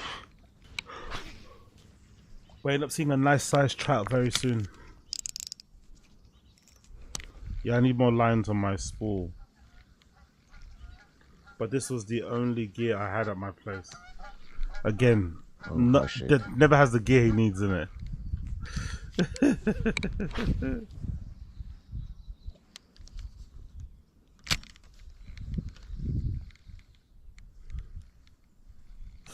Okay. That looks fishy, but anything? Also looks tangly. Or not tangly, but stuckly. Does it matter at all if you go fishing and there's no one else around? Isn't that like an indication that maybe you went at the wrong time or something? Or does that not matter? Because he seems to be the only person there. He seems to be the only living, breathing soul there. Or is that just part of fishing? Because I don't know. I'd be a little bit worried if I went out and I was like, there's no one around. Absolutely no. I'm here by myself in LA somewhere. And there's no one else fishing. Just me. Maybe I fucked up on the dates. Maybe I didn't, check the weather. Snaggly. Ooh, nice cast. This is when a trout came out of nowhere. Okay, so there's one fish. Oh my gosh. Oh my gosh. There's a huge trout in front of me. Mm-hmm. Oh my gosh. Huge trout, where's that? Okay, there's a huge trout in front of me. Okay. Oh fuck. Yo, big up Chin's not a gearhead, so big up the Crack Fox. There's plenty of fishing holes people don't share with others if they're smart, to be fair. Okay, cool, that's fair. That's a good point. Now fish can smell too many people. Big up people for LOLCOW. Charles Simmons, his face attracts puffer fish. Just Chin, some fish and Zodiac killers lurking in their midst.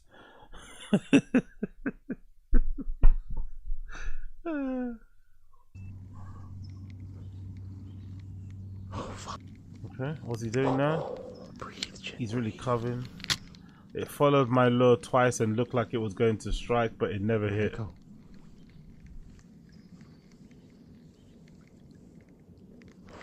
It got incredibly close and turned away at the last second both times.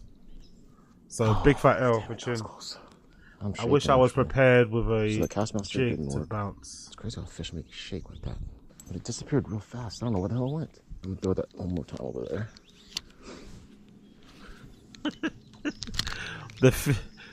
The fish quickly realized that Chin was bad vibes and got the fuck out of there, innit? Oh, damn it, snagged. That's a bad snag.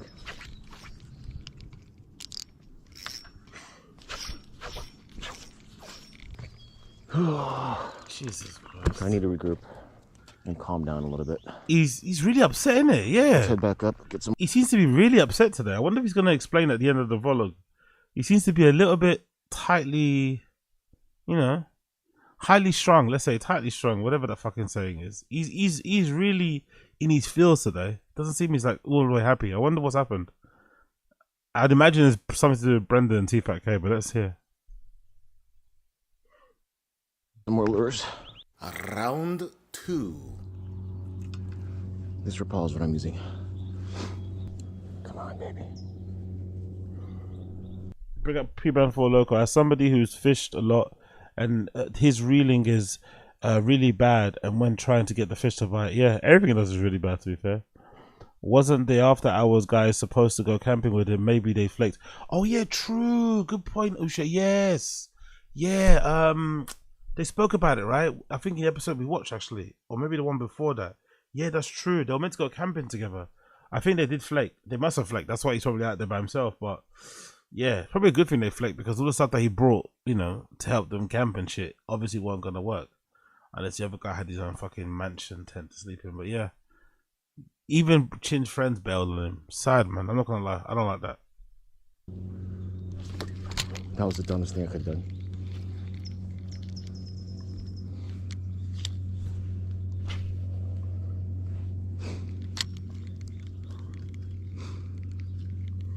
It's a singular Apollo too. This is where I saw the trout. Okay. All kind of around here.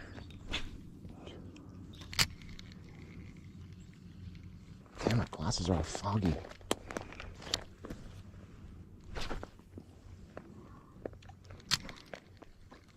I remember the days when I didn't need glasses.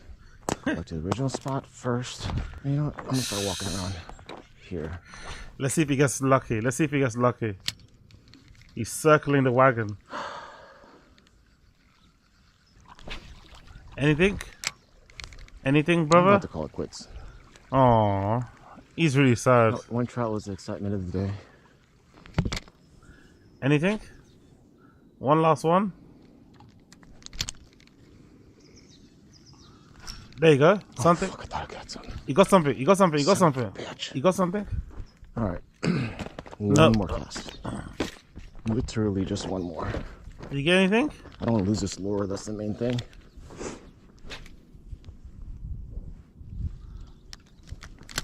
Let's see. Okay. Alright, just one more. He said just one more like 10 times. Oh. Just one more. Oh my god, this is brutal, brutal.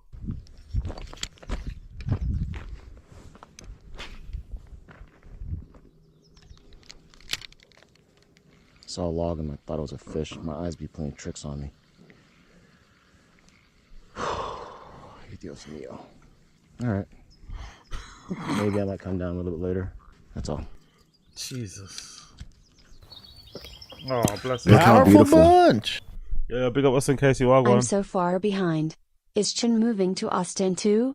I've missed so many live streams. I'm lost on the TFATK happenings. It's big up Austin Casey. No problem, my friend. We'll fill you in. It's to be confirmed. It's to be confirmed. Nobody knows what's going on. Last time we checked, Chin said that he was moving to Austin with the guys. The initial plan was that Chin's brother, his big brother, the one who he borrowed the pickup truck from, he was going to buy a property in Austin, Texas for Chin and that they were going to rent it out or something. I think that's the plan. Because I guess his brother is good with business and shit and money. He was going to buy a property out there in Austin, Texas that Chin was going to live in. And I think the idea behind it was that they'd rent out maybe a room. I don't know what they were going to do, but something to do with house flipping or whatever.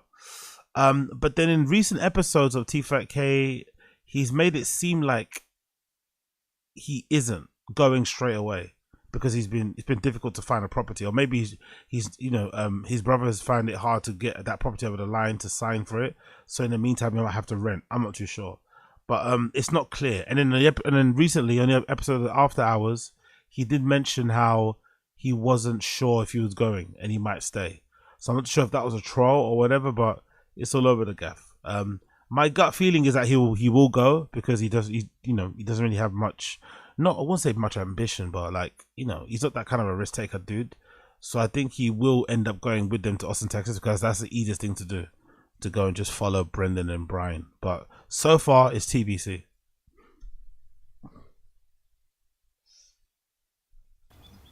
And as you can see, another prep for gadget. fishing, but Another fucking gadget. So you got your phone, the camera that's on the tripod, and a GoPro. Fuck, free cameras. Free cameras for a camping trip. the thing is, these little kiddos are throwing rocks like crazy at the area I'm fishing at. So, you know what? Let the kids be kids. He wants to beat the brakes off of those kids, innit? He wants to beat the brakes off of those kids for fucking up his fishing spot. But Jesus, look how beautiful that view is. Gorgeous, man. Wow, wow, wow, wow, wow. I guess it is quite hard to be mad at kids, isn't it? When you got that sort of view. It's pretty impossible to be mad at some kids. It's all good. I'll fish another day. But look at the beauty of this. I keep saying beauty, huh? You know why? Because it is beautiful here. Okay. Keep throwing the rocks, kids. Enjoy life. And here's my little workstation. I don't know if you can see that on camera. Me on camera, But yeah, I have a few work meetings happening in a few minutes, so gonna get that done, and then maybe cast a line out further away from where the rocks are being thrown, and hopefully, maybe, possibly. You know what? Screw it. I'm just gonna throw a few casts out. I don't care if I catch anything or not, but yeah, just a couple casts, and then head on home, and then edit this gosh dang thing. And everything else is pretty much packed away, so we good. Sounds like you're good. What I'm about to do right now is dumb. I don't advise any of you guys to do this. What are you gonna do? I'm leaving my laptop, my very expensive Jackery, my unopened can of Mine Haze. Yo, Chin loves that beer, innit? Chin fucking loves that fucking beer. He loves that. Jackery, my unopened can of... He fucking loves this shit. He's always drinking this shit. Firestone Mind Haze Cosmic Crusher. Chin loves this shit. This is his fucking juice. He loves that shit. Of Mine Haze to go down to the lake to fish one more time, even though the wind is going crazy. Big up Jesse Black. I lived in a tent on the beach for 3 months in high school. I had a spool of fishing line and some hooks and weight. Sometimes it was a rock. I could cast further with my hands than Chin can. Yeah, Chin's just really bad at this shit. You know, he clearly likes being outdoors, but in terms of, you know, knowing the basics of fishing or whatever, or being somewhat resourceful or useful like that, he has no clue. Big up, who else is here? Started built Chin knocking down his IPAs while watching the kids by the lake. It's like a real creeper. Exactly. He's knocking back those fucking beverages super hard. Here we go. It's like going this way, so my lure is very, very like light. It's not gonna cast very far, and it's freezing cold. And I say leaving that there is stupid because someone could snag it, but typically at campsites, people are cool. Yeah, it's not a snaggers. Anywho, let's give this a few casts. Round 3. Anything? My GoPro just said battery insufficient and it died. And now it says 19%. He's got a GoPro, by the way. He's also got a GoPro. Because you can't have enough tech on you. GoPros are just so, frustrating. Damn it, this is the third time I freaking had to do this with a GoPro. Press record again and it's working for now. Just 3 casts and I'm done.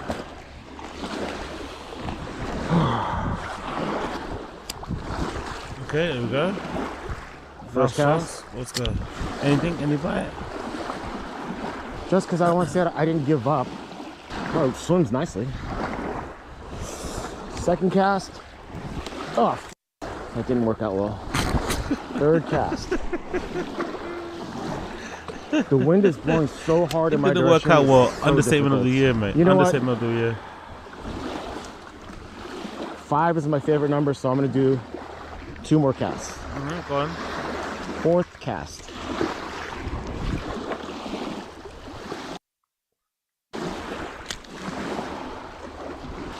Damn you! It's broke. Alright. 5th and last cast, I'm gonna go in that direction right there. Jesus Christ, Chin. Oh no, no. What are you doing? Of course I snagged. Oh, Shiba. Jesus Christ. He's so bad at this. He's so bad at this. What the fudge am I first? Alright, now. This. Hold on. Damn you! This right here. Okay.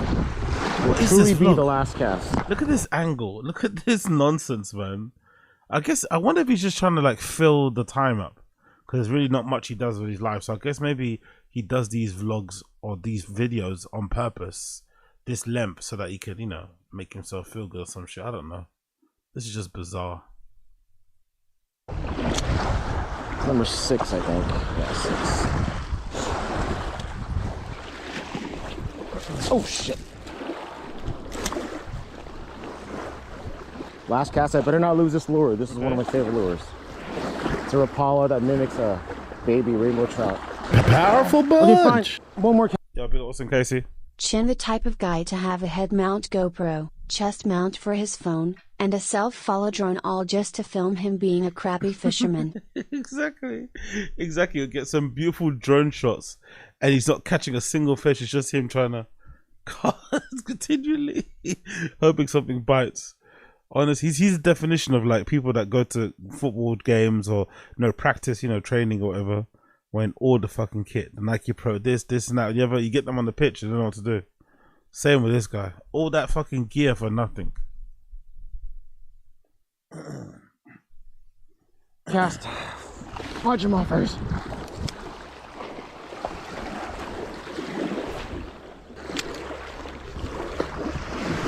Yeah, big up the Maz 197. That's why I feel bad for Chin a little bit. It's like he wants a fish, but he knows actually nothing about it except for the equipment. Exactly. That's why I feel bad for him. He's clearly got a passion for fishing and being outdoors, but he doesn't have to do it properly. That's his problem. He needs to know how to do it properly and shit. And same goes for this.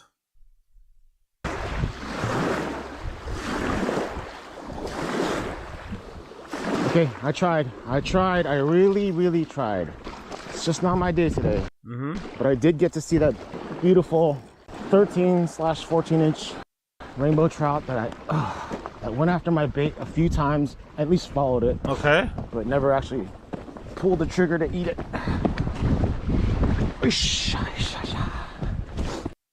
Jesus Christ. Okay, so my laptop's still there. Okay. And my jackery's still there. So, not too bad of a day. I'm freezing right now. Jesus Christ, bro. Just edit this bit out, surely, brother.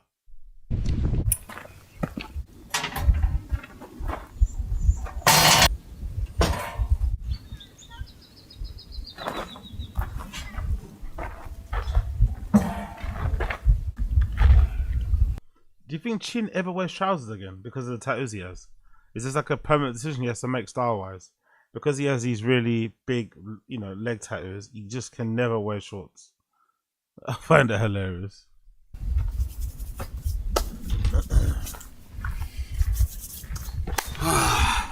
This is that bittersweet moment where it's kind of like, I would love to stay longer if I didn't have, responsibilities. But at the same time, it's like, I want to go home, take a shower, and relax there too.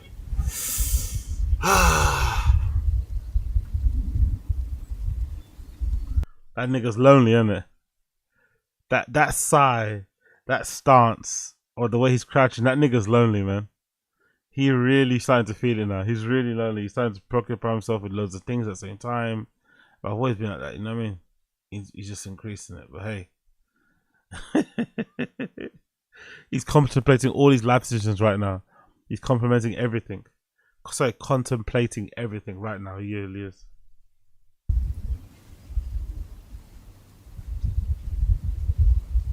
I'll tell you what. That's a good point, Quella. Does he really have the responsibility though? Yeah, that's a good point. Dude doesn't even have a pet. Yeah, he probably should start off with one. He probably should start off with a pet. Maybe a cat might be beneficial, but he needs something.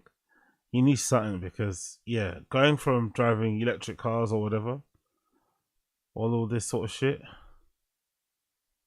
What am I even talking about? What am I talking about electric cars for? I don't know. But yeah, I kind of feel bad for him. I'm not gonna lie. I kind of feel bad for Chin. Because he was really looking forward to this fishing trip. You can tell he's had a rough couple of weeks. I assume mostly it has to do with Brendan and TFATK. He was looking for a chance to kind of disconnect while taking all his camera equipment with him. But just hang out, shoot the shit, all that good shit. He was looking forward to it, but hey, it didn't pan out the way he wanted it to. That being said, if you can go camping for just one night, it's so fulfilling. Just to be out in nature. For me personally, I love being by the water, but just going anywhere out in nature, camping, cooking, chilling, have some sips if you're a drinker. If you don't drink, if you're not a drinker, you can just have sips of whatever you want, tea or whatever, coffee. The first thing that comes to mind is tea and coffee. There's no other beverages he knows outside of low and alcoholic beverages. Love it. It's just a great, fun, and relaxing time, and it kind of like eases your whatever emotional state you're in. It kind of just eases it. So he's very stressed out. Give it a shot. Chin's actually really stressed out. I feel like something happened.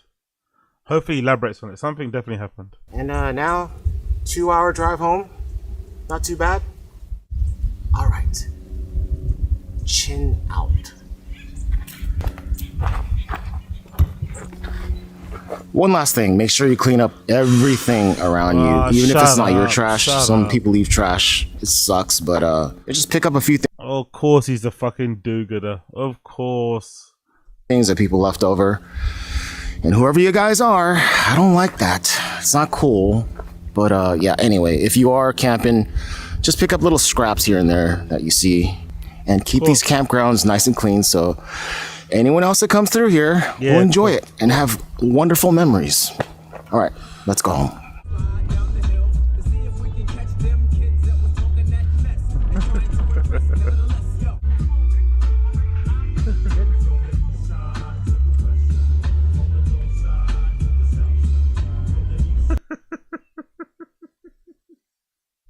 He's the best, I swear to God. He literally is the best character.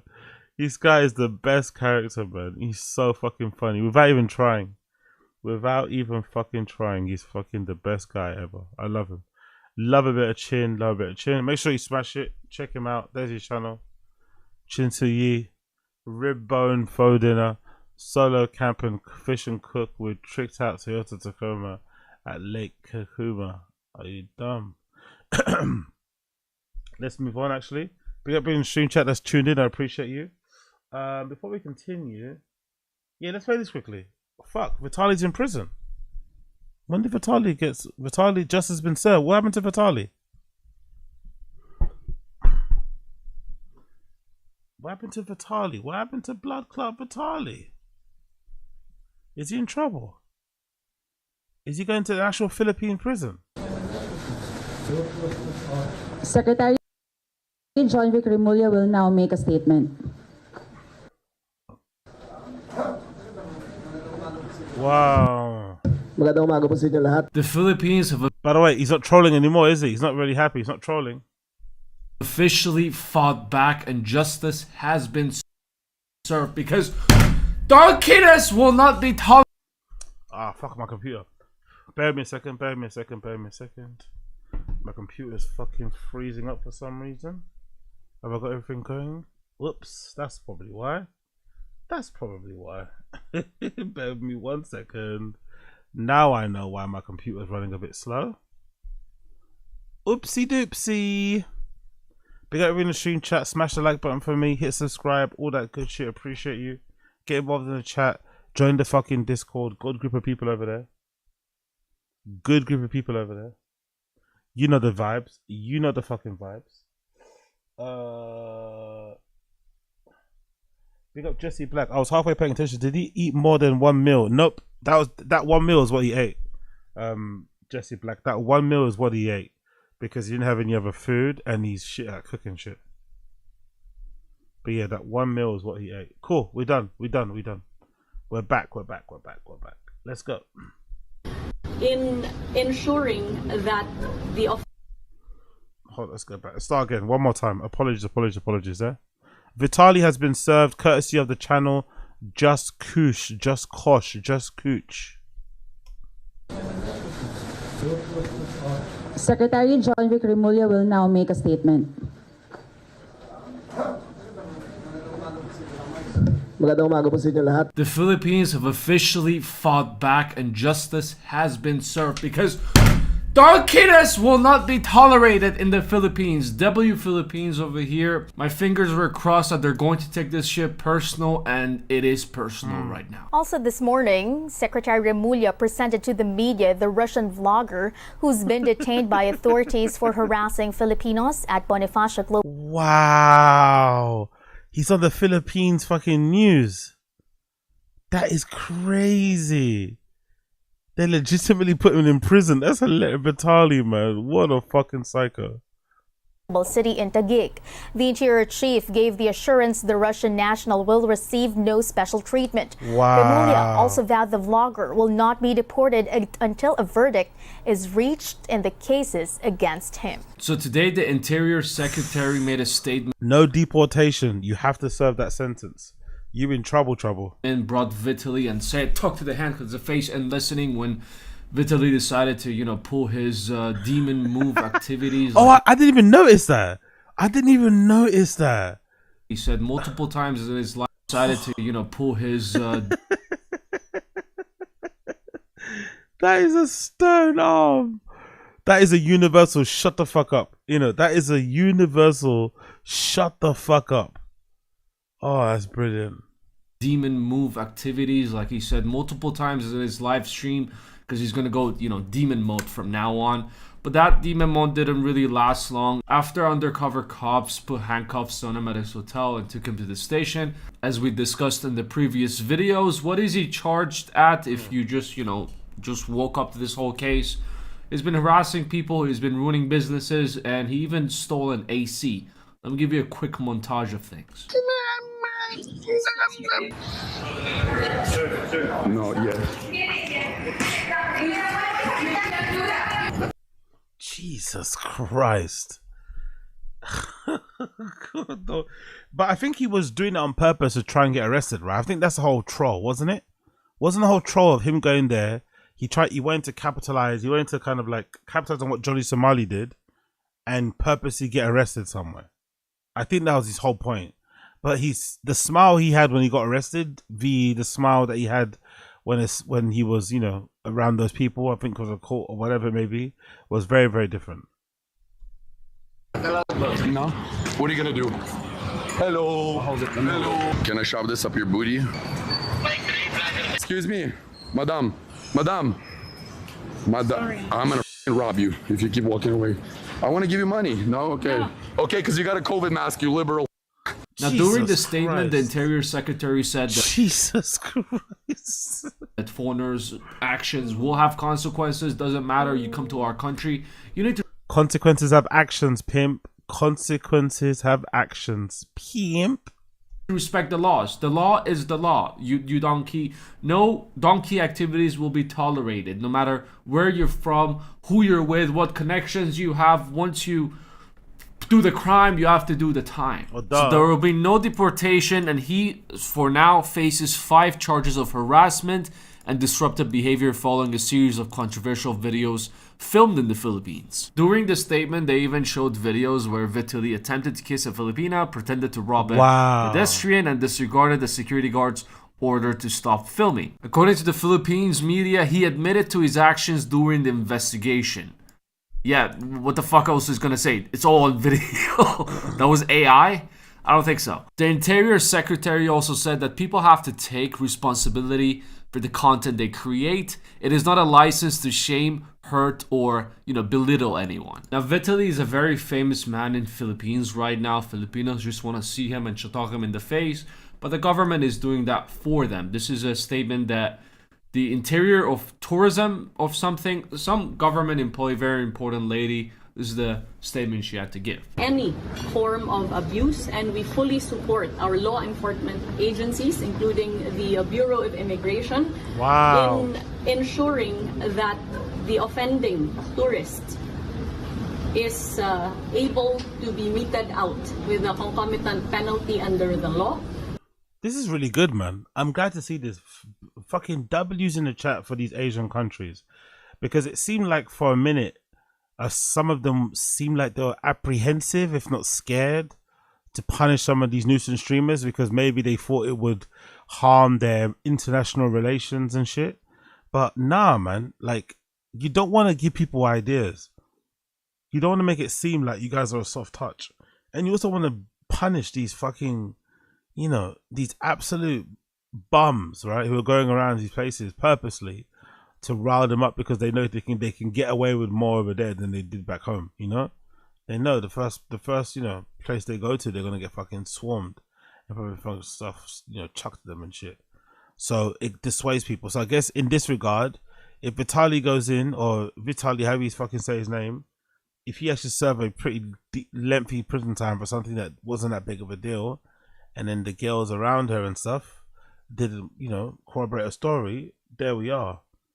So I think this is a good thing. They're nipping in the bud. Maybe they've seen what happened in fucking Korea with Johnny Somari. Like, you know what? We can't let this shit go too far. We have to nip in the bud. It might mean they might get some shit wrong, but all in all, I think it's better for that country. So big up the South Asian countries. And suffers the consequences of having mistreated Filipinos in the country. We campaign for the world to love the Philippines, but that love and respect must be reciprocated. Indeed, agree. Now, all the degenerate streamers, without a doubt, Philippines, we are not going there again because they caught him in less than 24 hours, put handcuffs on him. Deportation? I don't think so, buddy. You're going to face jail time. Because Philippines does really take care of business, unlike Japan and South Korea, the way it looks like it, with letting all these donkey streamers do whatever they want, and Japan letting even one of them go. And the way it looks like from Vitaly's reaction after the secretary was giving statements, no deportation, he's going to get spanked. It looks like he's still on his demon mode 1000X. He thinks this is good for him. Oh, this is making headlines. This is good for my career. I'm gonna get away with it like I did many times before. Because he didn't spend any time in jail for like more than a week or two with the shit that he's done over the past, couple of years. But he still has a switch on his demon 1000X mode, thinking, oh, this is great. I'm going to... I wonder what prisons in the Philippines look like. What does a legit prison or even jail in the Philippines look like? God almighty. Damn. Get away with it like I did before. Filipinos are nice. They're not going to throw me in jail. I think. And during one of the videos that the secretary was playing for everyone to see, and showing everyone what kind of a donkey he is and giving everyone a context, Vitaly applauded to his own video. Oh, is that how you say his name? Vitaly. It's not Vitaly. Okay, fair.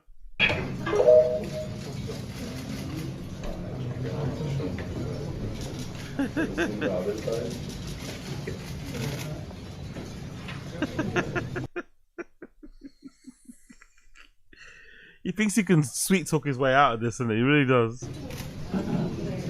When I tell you, if it wasn't personal before, shut up. Now it's personal from the secretary's look, and he's going to do everything in his power to make sure he's in the Philippines locked up for a very long time. But I don't want to get your hopes high over here. For the next couple of hours, you're going to see videos. 28 years in prison. He's gonna die inside the Filipino prison. 14 years, 18 years in prison. He's getting charged with multiple harassments. He's not gonna get chakalaka boom boom by, King Kong's big dick. He's going to get back shots from Planet of the Apes. He didn't shoot anyone. Anyway, you get the gist. You get the gist. Prayers in the chat. Prayers in the chat for Vitaly. It looks like he's gonna be in a spot of bother going forward.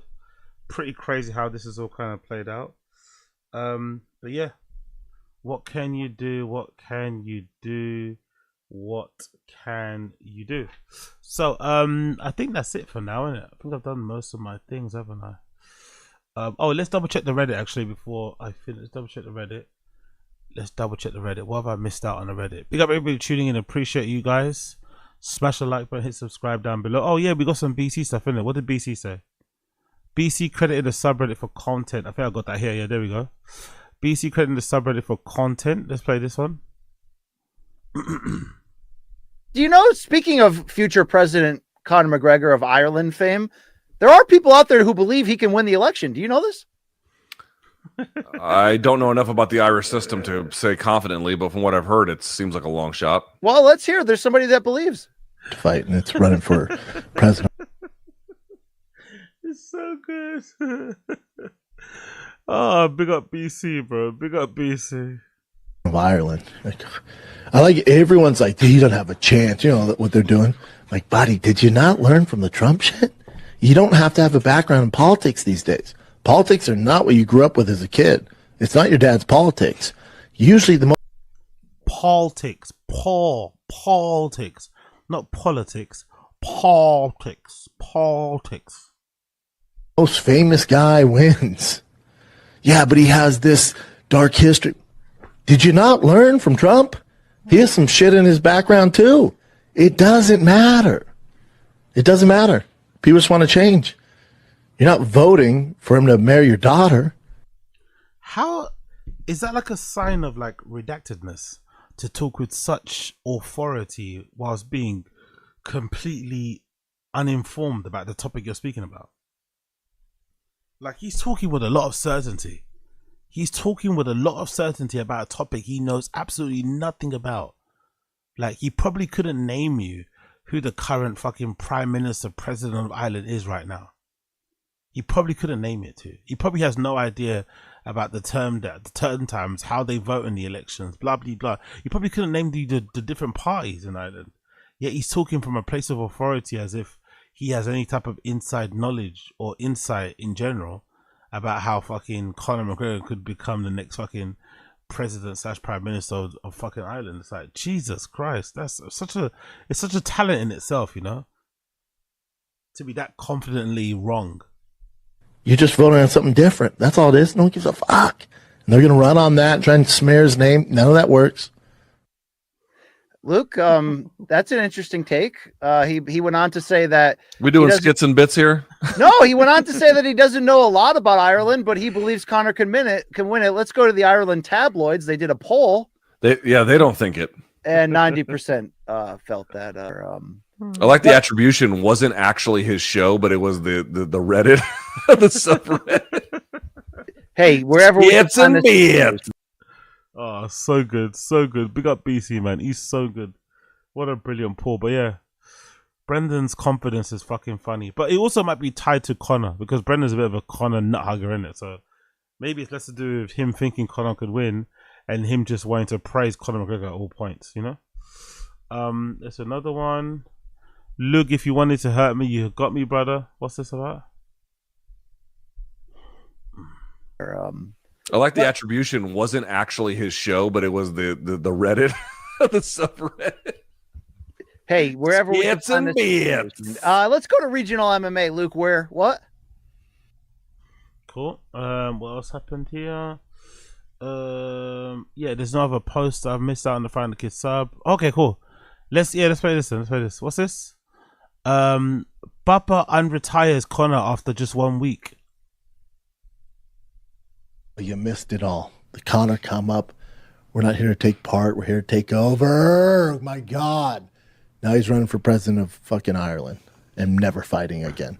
You know that. You me, Case, we're the big Connor lovers here. You know he's not fighting anymore.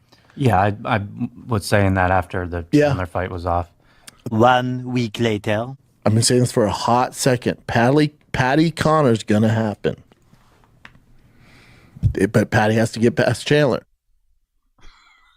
Yeah, exactly. 1 week later, he completely changes his tune.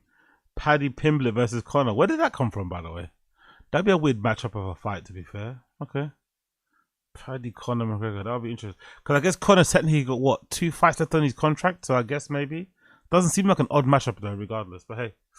But they also do give Paddy Pimblett a lot of special treatment. So maybe, you know, that will be like one of those type of fights. Who knows? But yeah, Brenda changing his tune 1 week later is interesting. Let's continue. What else do we have here? Last one, I think, is this. Words of wisdom from the #1 podcast dad. Outside that, just doing that dad shit, dude. We're on that dad rec ball and travel ball grind. The whole weekend is just. Semaglutide Ozempic medication kind of run out because he's all. Sorry, I was fucking slurring my words there. Ozempic, semaglutide, whatever that fucking word is, treatment has run out because it looks like his face is getting a lot fuller.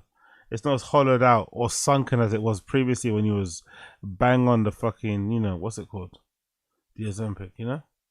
So it looks like it. It looks like his face is returning back to regular scheduled broadcasting.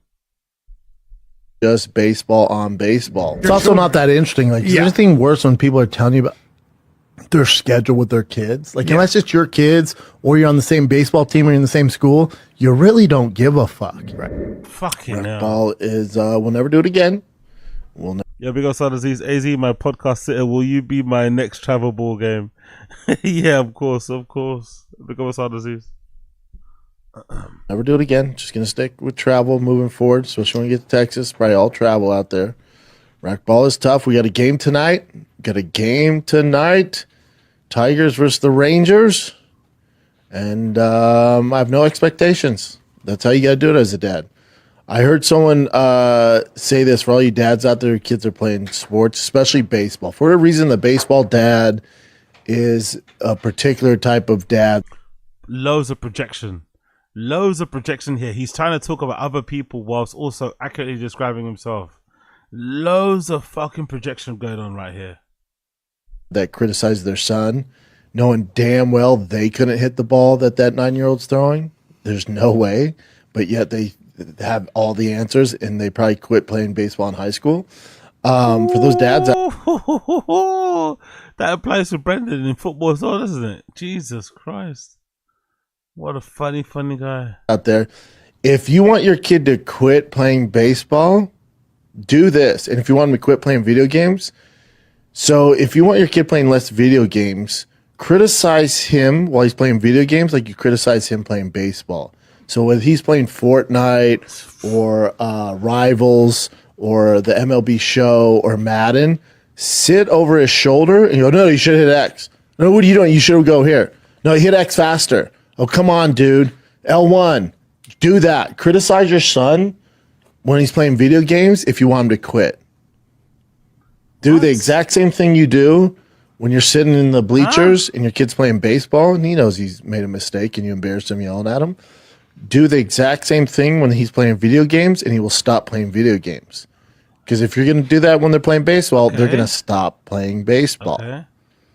Little words of wisdom there for you. Jesus Christ. Just go ahead and criticize the kid while he's playing video games and he'll shut that shit down. So if you want to play baseball, shut your yapper. Okay? This guy is a unique case. Shut your yapper. It's stuff to do. I get it. Boy, do I get it. You went 2 for 4. Anything else? I get it. I definitely get it. You got to put a little effort in, pal, because you're wasting my fucking time, aren't you? Right? My entire weekend's dedicated to this, and you're not going to apply effort? Oh, well, fuck me.